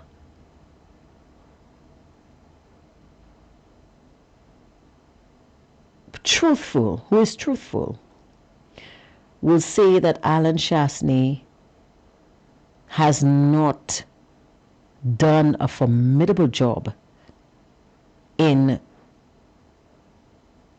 leading the United Workers' Party. Has Alan Shastney lost elections? Yes. Has he won? Yes. You win some, you lose some. That's how life works. Think about it. Jimmy Haynes called this program some time ago, and he made a statement that a lot of people disagreed with. He said, the purpose of a political party is to win elections. So we should not concern ourselves with the fact that SLP won, because the SLP, just like the UWP, were fighting to win. That is their job. The job of the SLP is to win. The job of the UWP is to win. There has to be a winner and there has to be a loser. And everybody wants to win, but nobody wants to lose. So the SLP did what they had to do to win. Kudos to them. Now it's our turn. It is our turn to sit down and do what we have to do to win. Prime Minister Philip JPM made a statement just recently at the pre-cabinet press briefing. He said he did not go to the CARICOM summit in Jamaica because he had an election to win. And if he had not won the election, he would not have been able to go to the summit anyway. It is the purpose of a political party to win an election. Win, lose, or draw, if you are a supporter, you are a supporter. Same thing with West Indies cricket. Win, lose, or draw. When was the last time when West Indies won a World Cup? We don't know. Yet you don't see any St. Lucians telling you, well, I'm no longer supporting West Indies, I'm supporting Australia now. They will tell you, I'm not watching cricket anymore.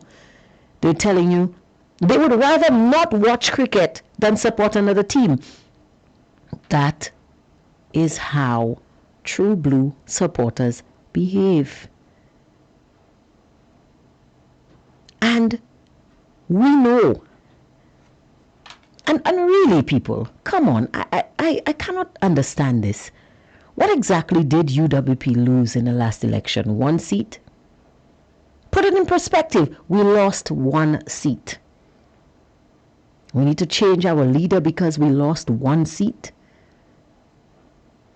Doesn't make sense to me. But I guess there are people who see things differently than I do. This is my personal take. If you are a supporter, if you align yourself with certain philosophies, then your job is to support. Do just that, support. If you see a deficiency, if you see something that needs improving, step up. You want something done right, do it yourself. Step up and try to fix it. Come together. Sound the alarm. Say, listen, guys, I've been looking at this and I realize that we have a deficiency here. Let's put our heads together and let's see how we can fix it. That is what supporters do. Going around and talking and doing all of that hoopla and really causing more damage than good makes me wonder, who exactly do you support? Do you support the organization? Are you a friend or foe? Because if you are a supporter and you see the need for improvement, you put your name forward, you do the work, and you fix it. Seems simple to me. Somebody says there is no one in my view who is best for leading UWP and running St. Lucia. That's my view. AP, that's it. Somebody says that's the Labour's lies with no proof. Somebody says, I definitely need this party to restructure, and knowing Alan for who he is, I know definitely he will step aside if need be just to see the party back in office. Somebody says, sometimes God allowed UWP to be in opposition for a reason.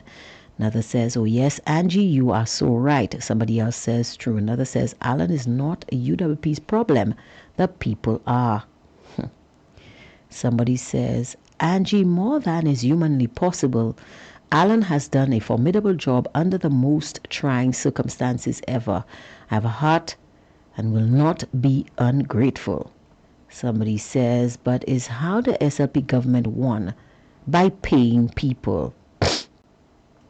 Another one says, from the time I landed in St. Lucia and I saw the amount of money being pumped in the different constituencies, I knew you were in trouble, but I still had confidence in our people that they would come out and support their party. Somebody says, Kenny destroyed St. Lucia, yet still these gullible ones kept voting him back as Prime Minister. Another says, I've been saying this all the time. Somebody else says, St. Lucian have to go through what they deserve because of their disobedience. Not even Alan can stop this revolution, so it may be better that he is in opposition at this time. Okay. Somebody says, Angie, can you help me understand why some known SLP supporters are trying to convince UWP supporters that they should change their leader? Okay, let me see if I can indulge you. If these SLP supporters have realized that Alan Chasney is too big a mountain for them to climb, and they know that they have tried and tried but cannot get him out of office, what do you think they would do? Don't you think they would try to make it easier for them by trying to convince you that you, who can actually do something about it, should get him out of office? Their goal is to get him out of office. If they can't do it themselves, they will ask you to do it for them. And that is what is going on. So if you don't understand that, I don't know. Somebody said some UWP supporters got paid to stay home, and they did. Another person says, very true. And somebody says, agree with you, Angie. UWP lost one seat. SLP defended their seats, and they are still at it. Another says, we need to balance the physical with the spiritual. Somebody says, people was getting doors, roof, and more. CIP money was running the streets. And that is true. And that is one of the topics we were discussing this morning, that there was an influx of $110 million from the CIP, and we don't know where it went. But we heard the talk, we saw the vouchers, and we saw everything else.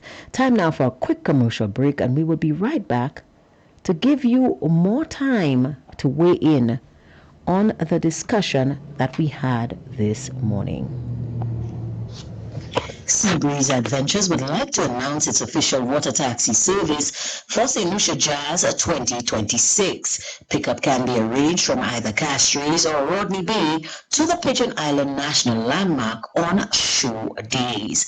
Transportation from Rodney Bay costs $10 US or $25 EC one way, or $20 US or $50 EC return trip, and can be accessed at Lavi, Hamley Suites, or at the Rodney Bay Marina. Transportation from Castries cost $20 US or $50 EC one way, or $40 US or $100 EC a round trip. Pickup points in the city are at La Place Carénage or at Point Seraphine.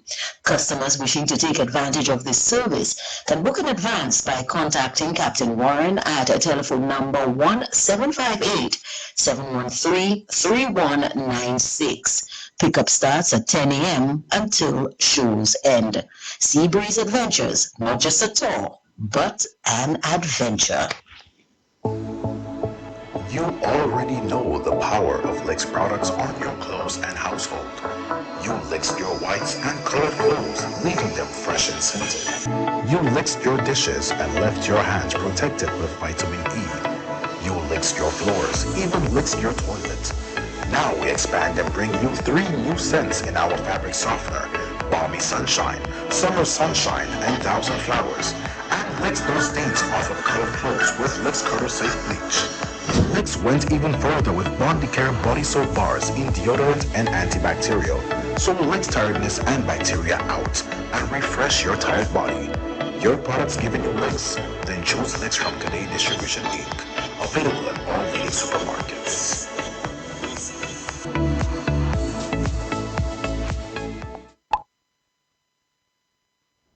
We're back on Hard Talk discussing the state of the country, namely the state of the economy and the way things are in the country right now, the current situation we're being faced with. And one of the things that is front and foremost in my mind is this PPP agreement with Wasco. So the government is proposing to go into a public-private partnership to run the water and sewage company, Wasco. And former Prime Minister Alan Shastney and current leader of the opposition made a revelation, an astounding revelation. This morning on the show, he said that it is only when the SLP is in power that Wasco is in dire straits.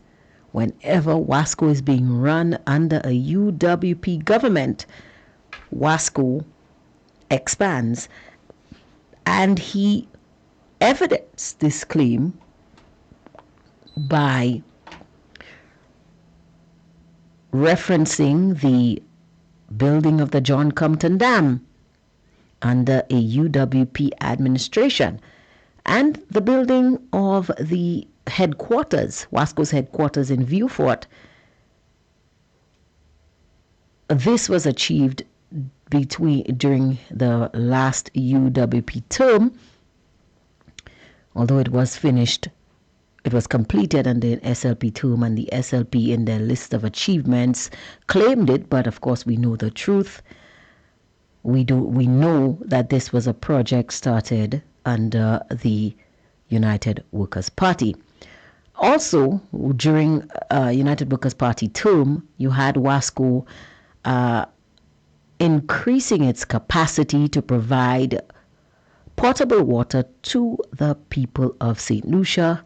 And he also referenced the work that was taking place, mainly the replacement of Wasco's piping infrastructure during the construction of the Northern Highway. That would be the Grosley Highway under Fresh Start, a project which has since been stopped and has not yet recommenced, although the government has promised that the project, in fact the government promised that the project would have been restarted during their first term.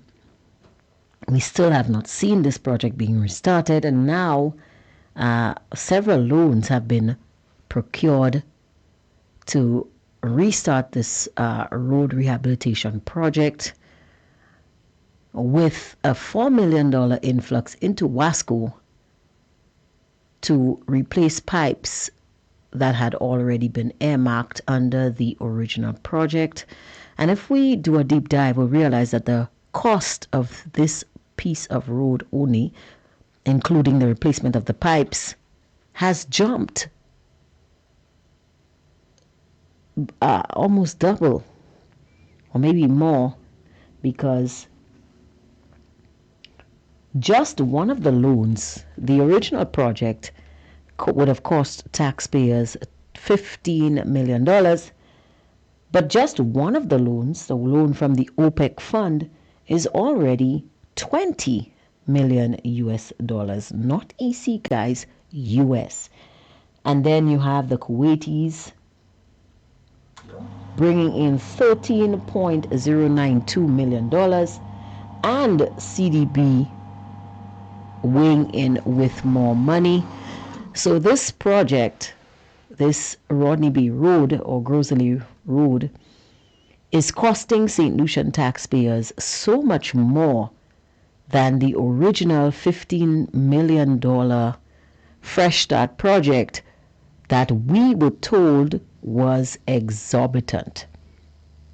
And now the government is saying that they need to bring in a PPP arrangement for the management of Wasco. What say you?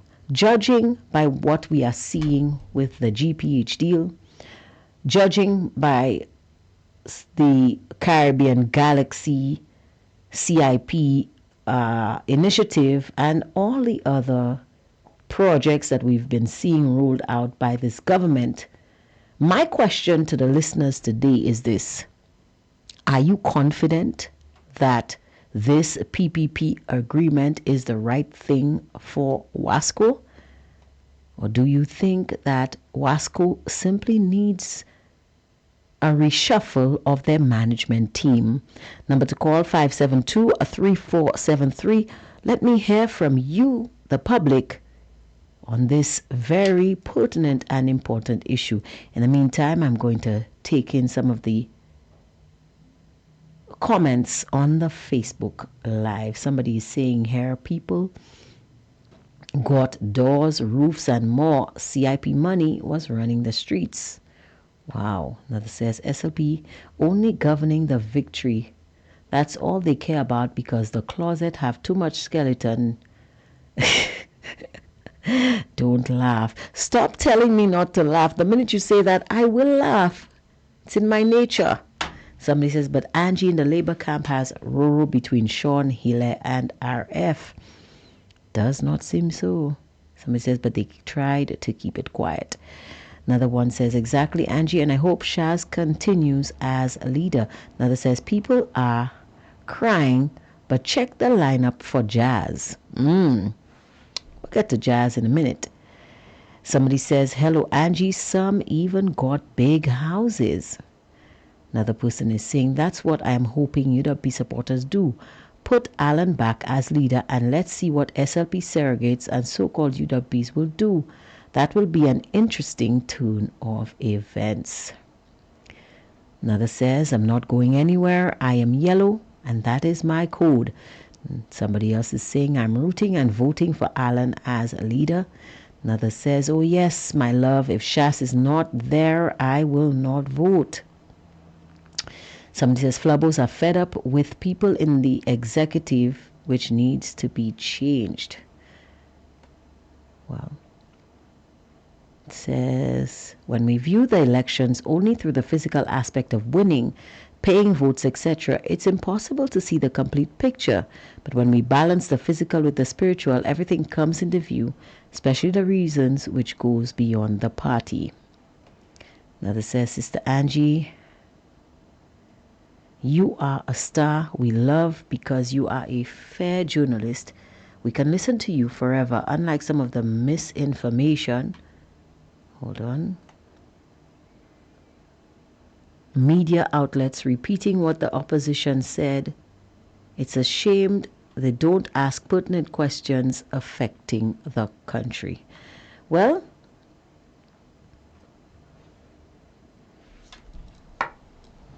you see, in the media, the onus is to report on the facts. And the facts are what can be said. And if you were taking in the conversation between myself and Titus Previll this morning, you would hear him say to me that we should only concern ourselves with what we can prove, because we cannot find the clip where the Prime Minister himself has said that the health and security levy was only intended for 2 years. But while we cannot, we have a caller on the line. Good afternoon to you, caller. You are on the air. Afternoon, Mikey. How are you, Mikey? I am great. What is your take on this Wasco situation? Yes, I want to say something first, Okay, and go then ahead. I will speak about Wasco. Go ahead. Listen, Mm-hmm. you know, a story has two sides. True. There are people you will never get everybody for. While some trying to say, move Alan Chasney, what's up? They are not thinking of those that are for Alan Chasney. Huh?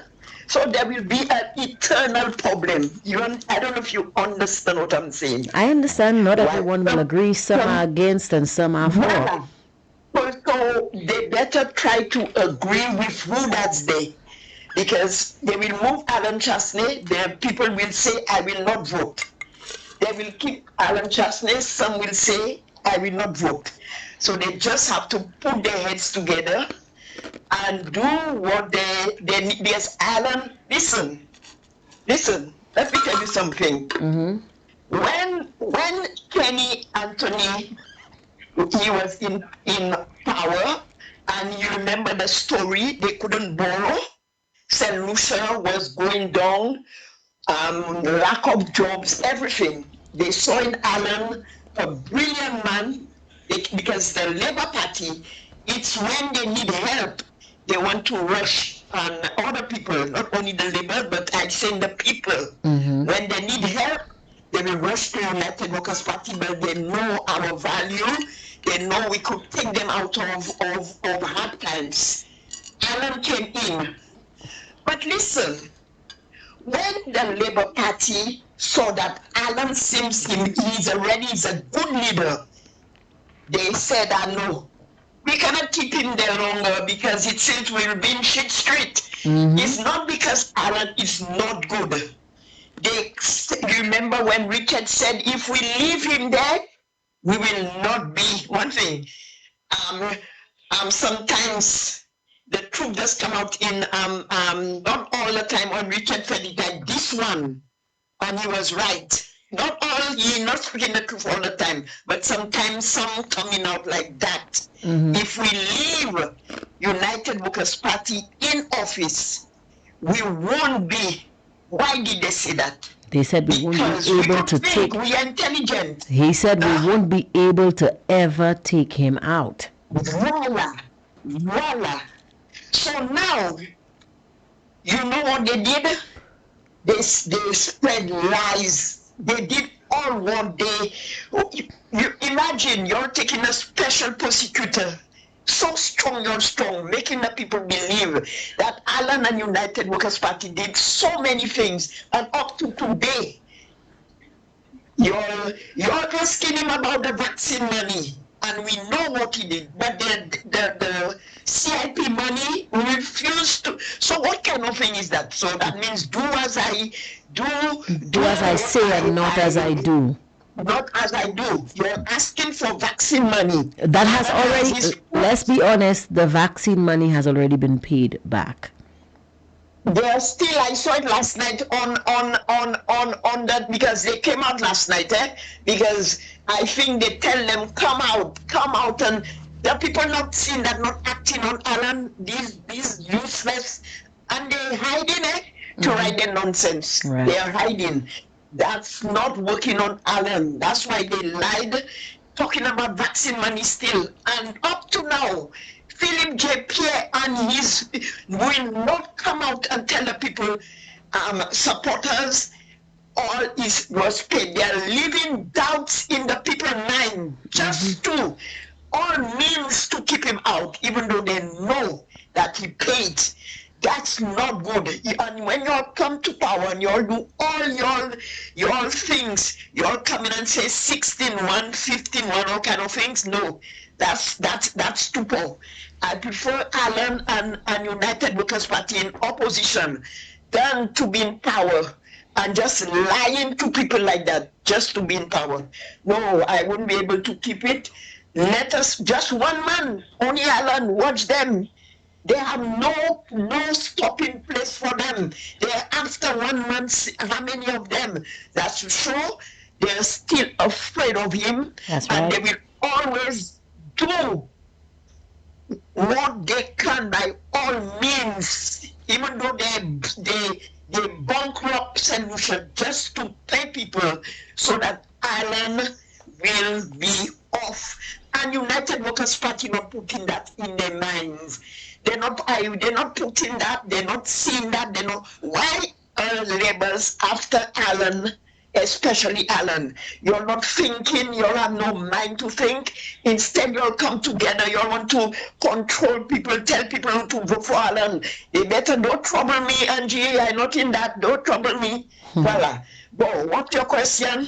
I'm listening. Wasco, do you think, Yes. judging by what has taken place with the GPH deal with Caribbean Galaxy, the CIP, do you think that this PPP arrangement for Wasco will be in the public interest? I think Wasco has too much politics in the midst, in the head of Wasco. In the administration. I believe they better, voila. I believe they have to put things, to put it flat and put things good, and I think they will reach what is the objective of providing water, doing what is good for the people. That's what I believe. Is too much politics that in that I cannot understand what's going on with Wasco. If they want to, why? But there was against that PPP. You said that PPP. Yeah. Huh? Yeah, they've What been is it you said? they're always against They were PPP, against and it. now they want PPP. Yes. Yeah, well, to tell you, that's to tell you, these people don't know what they're about. Yeah. They And it's don't funny, know and when it's they're funny to me, opposition. everything, when they are in opposition, when they were in opposition, everything Alan did, Yeah. they demonized. Yeah. But now that they are in power, you realize that they are coming and doing the exact same thing. Okay, they're just trying to do it differently. But you see Macron, the president of France, he came to power before he came. He made the people believe all was good. I heard from his mouth, I thought it. I never thought it would have been so hard from Macron's mouth. So when they are in opposition, things are always good. But when they're on the driver's seat, you don't see how the Prime Minister just malmening Philip JPI? The man even forgetting what he said. I didn't say that and he just said it. You understand? Yep. You have to have backbone. That's You right. have to have backbone. Your mind have to be in place. That's what I want to tell them. If you know you're not ready, don't just come to power to say, I'm there for 10 years, I'm there for 15, and without no good working, you all have to know what you're all about, like John Compton. Yeah. John Compton. That's what I have to say about that. That's what I have to say, Angie. Thank you very much Even for for that, another caller. person. Yeah. Yes, and we have to know what we are doing. That's all I have to say for now, my friend. Thank you so much. You ate today? I Because did. you was I on did. the Richas. I did. I ran out and got something to eat quickly. Thank you for that. Okay. Ali. Yeah. Bye-bye. Bye-bye. Bye. All right. Somebody else is trying to get the line.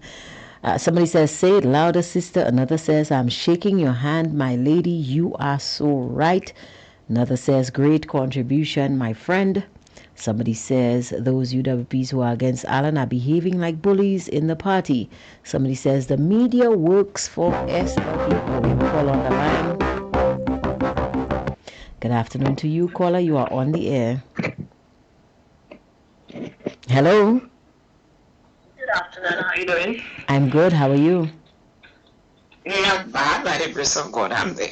Right. Angie, I listened to your program this morning with Mr. Preville and the leader of the opposition. And I want to tell St. Lucians, from 2021, of Alan Shastney being in opposition and him coming to the people of St. Lucia, everything this gentleman has opened his mouth when it comes to the governance of this country, telling us the people that the way Philip Pierre and the Labour Party is running the country, it is wrong. Everything the opposition leader has said to the people of St. Lucia, the facts, the truth, we have been seeing it playing out right before our very eyes. Yep. Right before our very eyes. So my question to the Labour Party supporters and confused, those that are confused in this country, why is it that you keep on playing a blind eye to the truth? Because we are seeing everything that Mr. Shastney is saying is coming into fruition. So why is it that we are playing a blind eye to the truth? Why is it again to the Labour Party supporters? You're out there fighting and you all want your political party to stay in governance at the cost of every single St. Lucians. You, the supporter of the Labour Party, and those that are wicked within the range of the United Workers Party, those the so-called ones, the bad ones that God is shining His light on to expose their wickedness.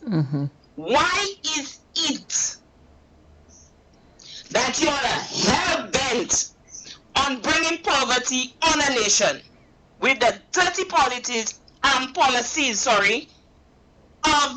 the Labour Party? Since 1979 or 1969, the Labour Party have a set of policies that doesn't align with the people of St. Lucia. All it does, it brings the country into poverty. It brings the nation into poverty. It takes the middle class and it destroys the middle class of the nation. That is the policies of the Labour Party. And all they do is to enrich the elites and the politicians. And the poor people, see for yourself, look back your loss. But then the Labour Party has always portrayed themselves as the party for the Malawi and looked upon and painted the UWP as the party for the bourgeoisie. But then when you look at the nitty gritty, you're seeing that this is simply that's just some makeup. That's not the truth. That is the reverse psychology, the cult. The reverse psychology of the cult, the science. That is why Philip Pierre is using the word science.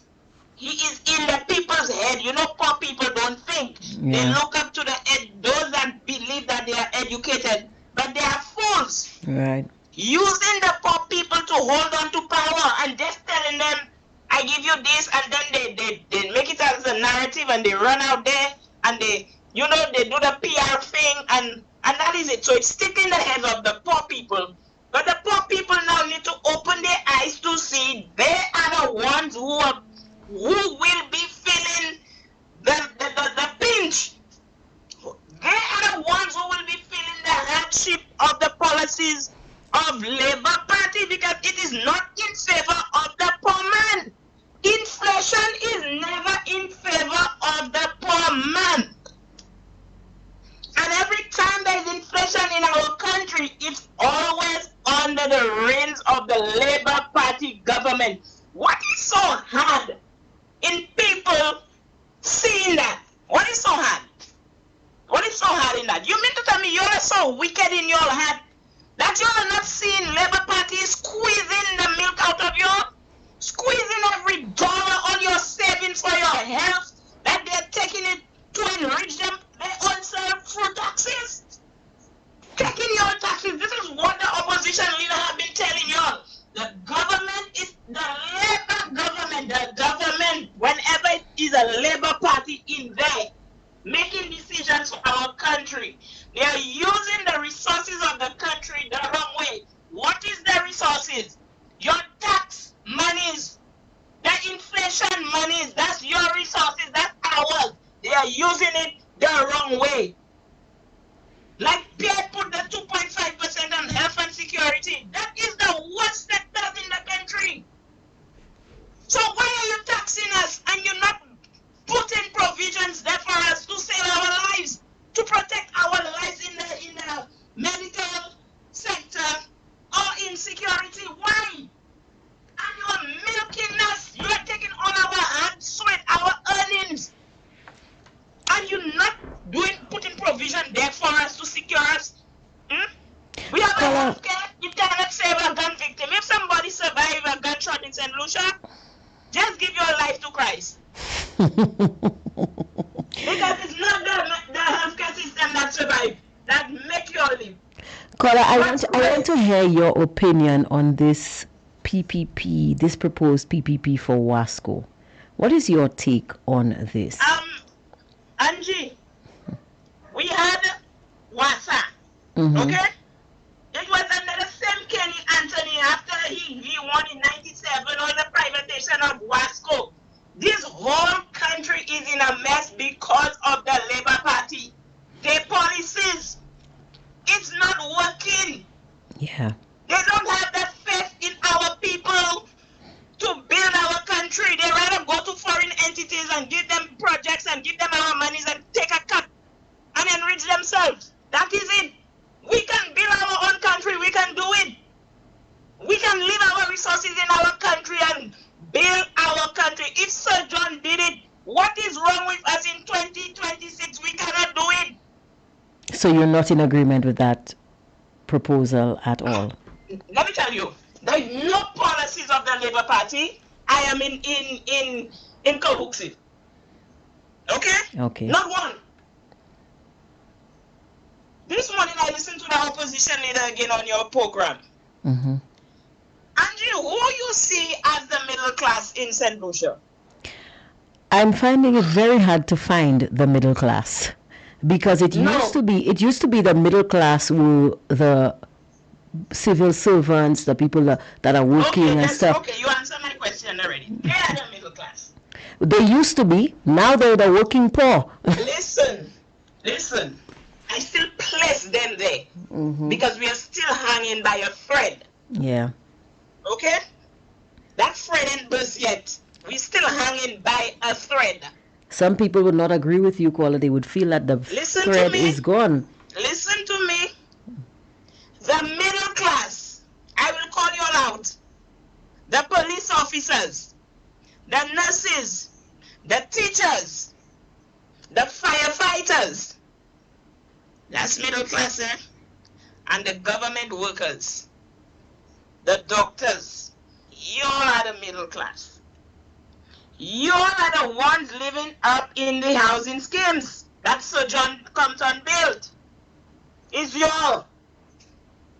I listened to the opposition again this morning and he said something. I hope the middle class, I hope they were listening. When he said about the banks and the way the economy is, and the banks themselves will be forced into, what he said? Said to me, Angie, foreclosures. Yeah. Foreclosures. When I heard that, I said that's what they voted for. The policemen, the percentage of y'all that were on the rebellion. Labour cannot save y'all. Philip Pierre cannot save y'all because he cannot negotiate. Yeah. He doesn't have the ability to do it. And I've been telling y'all, there are certain fights that when the people, they are afraid, when they are afraid, when people have a fear of speaking up, it's better they stay quiet and ask God to fight for them. Yeah. You hear me? Yep. The foreclosures again, the teachers, the principals, all of your labor put in. I know UWP have a few of them that are teachers and stuff. All of y'all are in it, but the majority of y'all are those that the Labour Party put in key positions. Key positions to hold. The bank will come for y'all. And you know what I thought of when I heard the opposition leader said this morning? Remember the statement he made, and they wanted to beat him up, and they wanted to say slavery do this and slavery do that. Economy doesn't have a conscience. They will come for them. The economy will come for them, the middle class. And when the middle class fall, your country fall. The elites cannot make it run. Yeah. When the middle class fall, then follows the poor people. Because it's the middle class that is hiring the poor people to do the little work for them. Yep. Come and do the little, the little ends there. That is it. Now, if St. Lucians cannot understand that, the greedies, like the champagne, I will call his name. That's a name I don't want to call. Because it just sickens me to see somebody that was pampered, well-dressed, saying that he's a man and he's supporting his country. And because you didn't get what you wanted, because you know the people never wanted you in Castries. Now you very Bushman at all, man. The people of Castries never wanted you. It wasn't the committee that chose. When they did the survey on the ground, you didn't have no support on the ground. None. And because you didn't get your way, you throw the country under the bus. You didn't throw Alan Chassie under the bus. You throw my country under the bus. You throw my family under the bus. You throw my child from getting free education at Sir Arthur Lewis. You throw the future of your own grandchildren under the bus because of your greed, and you all were blindsided at it. That is the work of the devil, the wickedness you all have in your heart. What pass away. So what can block whole futures on? I telling you, St. Lucian, you all have more to come. That's why I tell you all. You see the row, all the row, just stay quiet. Build your party back. Bring back the respect of the voters. I am not supporting anybody who goes out there and bash UWP. You will not see me doing that because I know the agenda. I know what I want for my country. And I know the country can only progress. The country needs to progress before the people. That's right. And when the country progress, then the people will progress. You hear me? Yep. That is what that is supposed to happen. And we need to take out people like Ernest Hiller in our government. We need to get rid of Philip Pierre because he is an enabler. He is the one that backstop with. And you're afraid to mention his name. This man needs to leave our government. He needs to leave our parliament. We need to put our parliament back to where it was. These people need to go. We cannot have ministers that refuse to answer questions on behalf of the country. Visas going down the drain. Passports in disarray. Our identity is in chaos. And people are not speaking up. People are not speaking up because they are afraid to be victimized. That is why I don't want no job within no government. Nobody will bring job for me. Don't give me offers. I don't want your offer. I don't want anything. And the worst thing that could have happened to me was when Champagne used me as a political tool. He was the one who did it. Put my name out there in public. I want to see a good country. I want to see my country stabilized. And all the policies of Alan Chastanet would have done that for St. Lucia. All what he wants to do is to uplift the standard of living for St. Lucians. Take them out of the slums.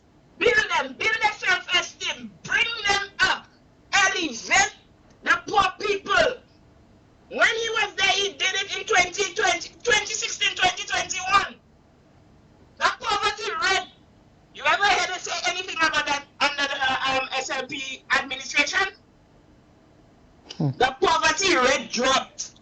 I want solutions to understand that. The poverty rate dropped.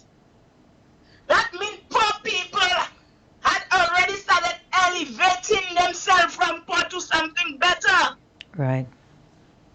That is it. That is what a country is supposed to do. That is why Singapore is where it is today. It was a slum country. Every single area in Singapore was dirty, like the Masha River and the area of Masha. And they elevated the standard of the country, and so it elevated the people of the country. Mm-hmm. And how did they do that? They only stamped out the corruption that was within the government. You cannot build properly if there is corruption. You cannot do anything good for your people when ministers play their hand in the cookie jar. And Labour Party have been doing that for a very long time, from 1997.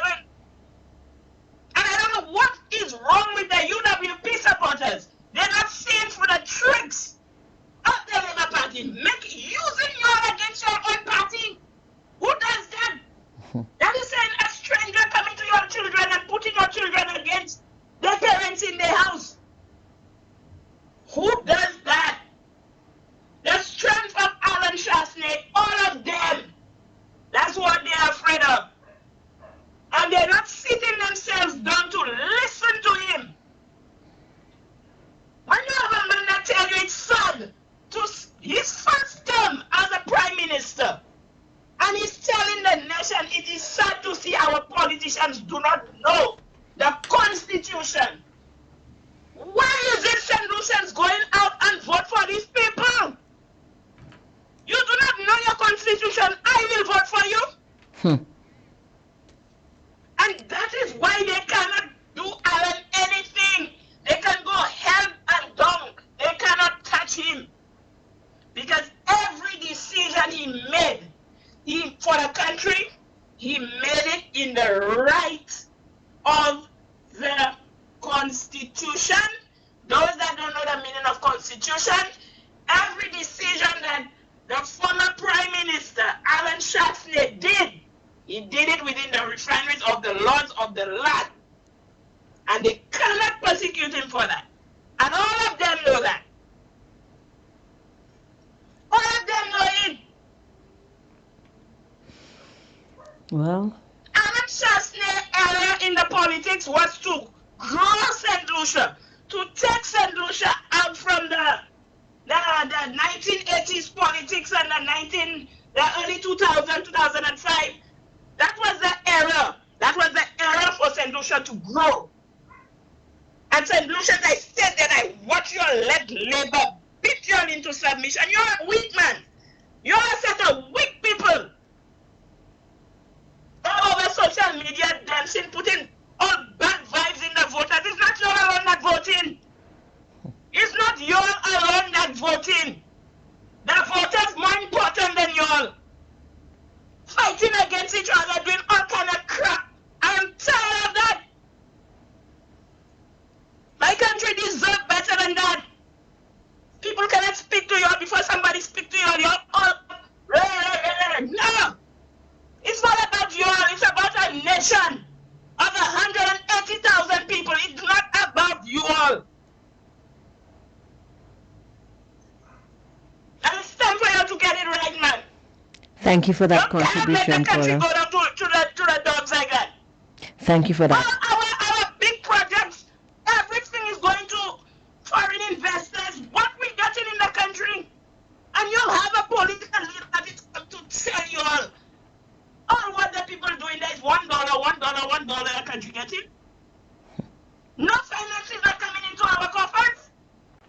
everything is ministers with rubbery suits. Huh? Well, let's hope. And poor some people in parliament quarreling, confusion in the parliament. Nobody wants to watch. Let's hope.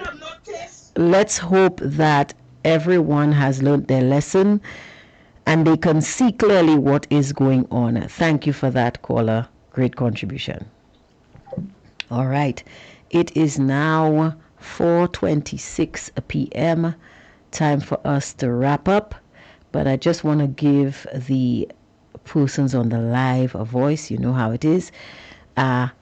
So let's turn our attention to the Facebook Live. Somebody says, me too, leave me alone. I am supporting Alan. Another says, these SLPs are selling the country's assets to themselves. Another says, my lady, very good contribution. Somebody says here, one of the most non-unifying practices of subgroups within organizations is the support that they give to those who seek positions based on membership or affiliation to the subgroup and not on the candidate's willingness and ability to serve all of the members. Somebody says, do you think if someone don't like you, they will tell you what is good for you? Come on, UWP. Another says, because truth doesn't matter to some. SLP is not a party. It is a criminal enterprise. Mafia gang. Wow. Somebody says, people listen. Listen to Miss Allison carefully, my people. Somebody says, St. Lucians need to realize it's not about party, but look at the policies that the political parties are offering. If we the people are doing just that, St. Lucia would be a gem of the Caribbean, probably the world. Somebody says, what is the difference between Mr. Bermuda calling St. Lucian stupid and PJP, who said to the people who voted for him that he takes away our spending money because we are not smart enough to use it wisely? Well, the difference is PJP is the Prime Minister. Somebody says, say it again, caller. Another one says, teachers and nurses should be paid a higher salary than these useless ministers. Somebody says, teacher, I'm listening to you. Another one says, don't worry, Allison. Champagne will pay. God will deal with this greedy Jew. Somebody says, amen, my sister. Another says, amen and amen, my sister. Somebody says, when the law will prevail and start putting these corrupt thieves in prison, then our country will be a better place. Another one says, Allison, I am bowing to you, my girl. Bravo. Somebody says, yes, wow, yes, the Masha Bridge. Why don't Champagne render his service and clean that mess?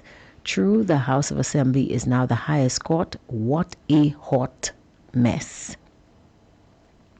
Somebody says, Alan all the way. Another one says, Angie, the Labour Party's mantra across the OECS is basically the same. Keep their citizens poor and dependent, destroy the middle class, pay poor wages with little or no benefits attached, deteriorating poor health care, and lack of proper infrastructure. These leaders of the Labour parties and their inner circles are filthy rich, while the poor people who elect them are all sucking salt. Please, God, set us free someday. Somebody says, well said, caller. Another says, all Ali Babri suit is very expensive. Wow, the Mangus gang not easy. Somebody says, well done, very well said, Ali. Time now for us to leave. It's now 4:30. Time for me to head home. Guys, thank you so much for joining us. Thank you to the callers and contributors, those of you who make a Hard Talk the show to watch, and the show that, according to a well-known listener, gives the Prime Minister a bellyache every time it comes on. I doubt that is the truth, but it was funny to hear. Thank you so much for joining me here on Hard Talk, and thank you for joining us earlier on the special show where we took a deep dive into the budget and what it really means for the average St. Lucian. I hope you guys got a chance to have any of your questions answered, and I hope you understand more thoroughly how the budget works and what the economy is supposed to do for us. And I also hope you got an opportunity to really understand what this $2.18 billion budget means for St. Lucia, and to understand the gravity of the situation we now find ourselves in. To those of you who are worried about the future of the United Workers' Party, I think the supporters of the United Workers' Party have a good head on their shoulders, and I trust that they will do whatever is necessary to strengthen their party and to continue to fight for the good of all St. Lucians. Have a wonderful day, St. Lucia. Tomorrow is Labor Day. And somebody's already asking, Angie, will you be on tomorrow? I don't know, but if I will be, I am going to post it in the group, on the page. So look out for that. Thank you guys for joining me. Thank you for indulging me this morning. And thank you for always supporting the show. Bye-bye.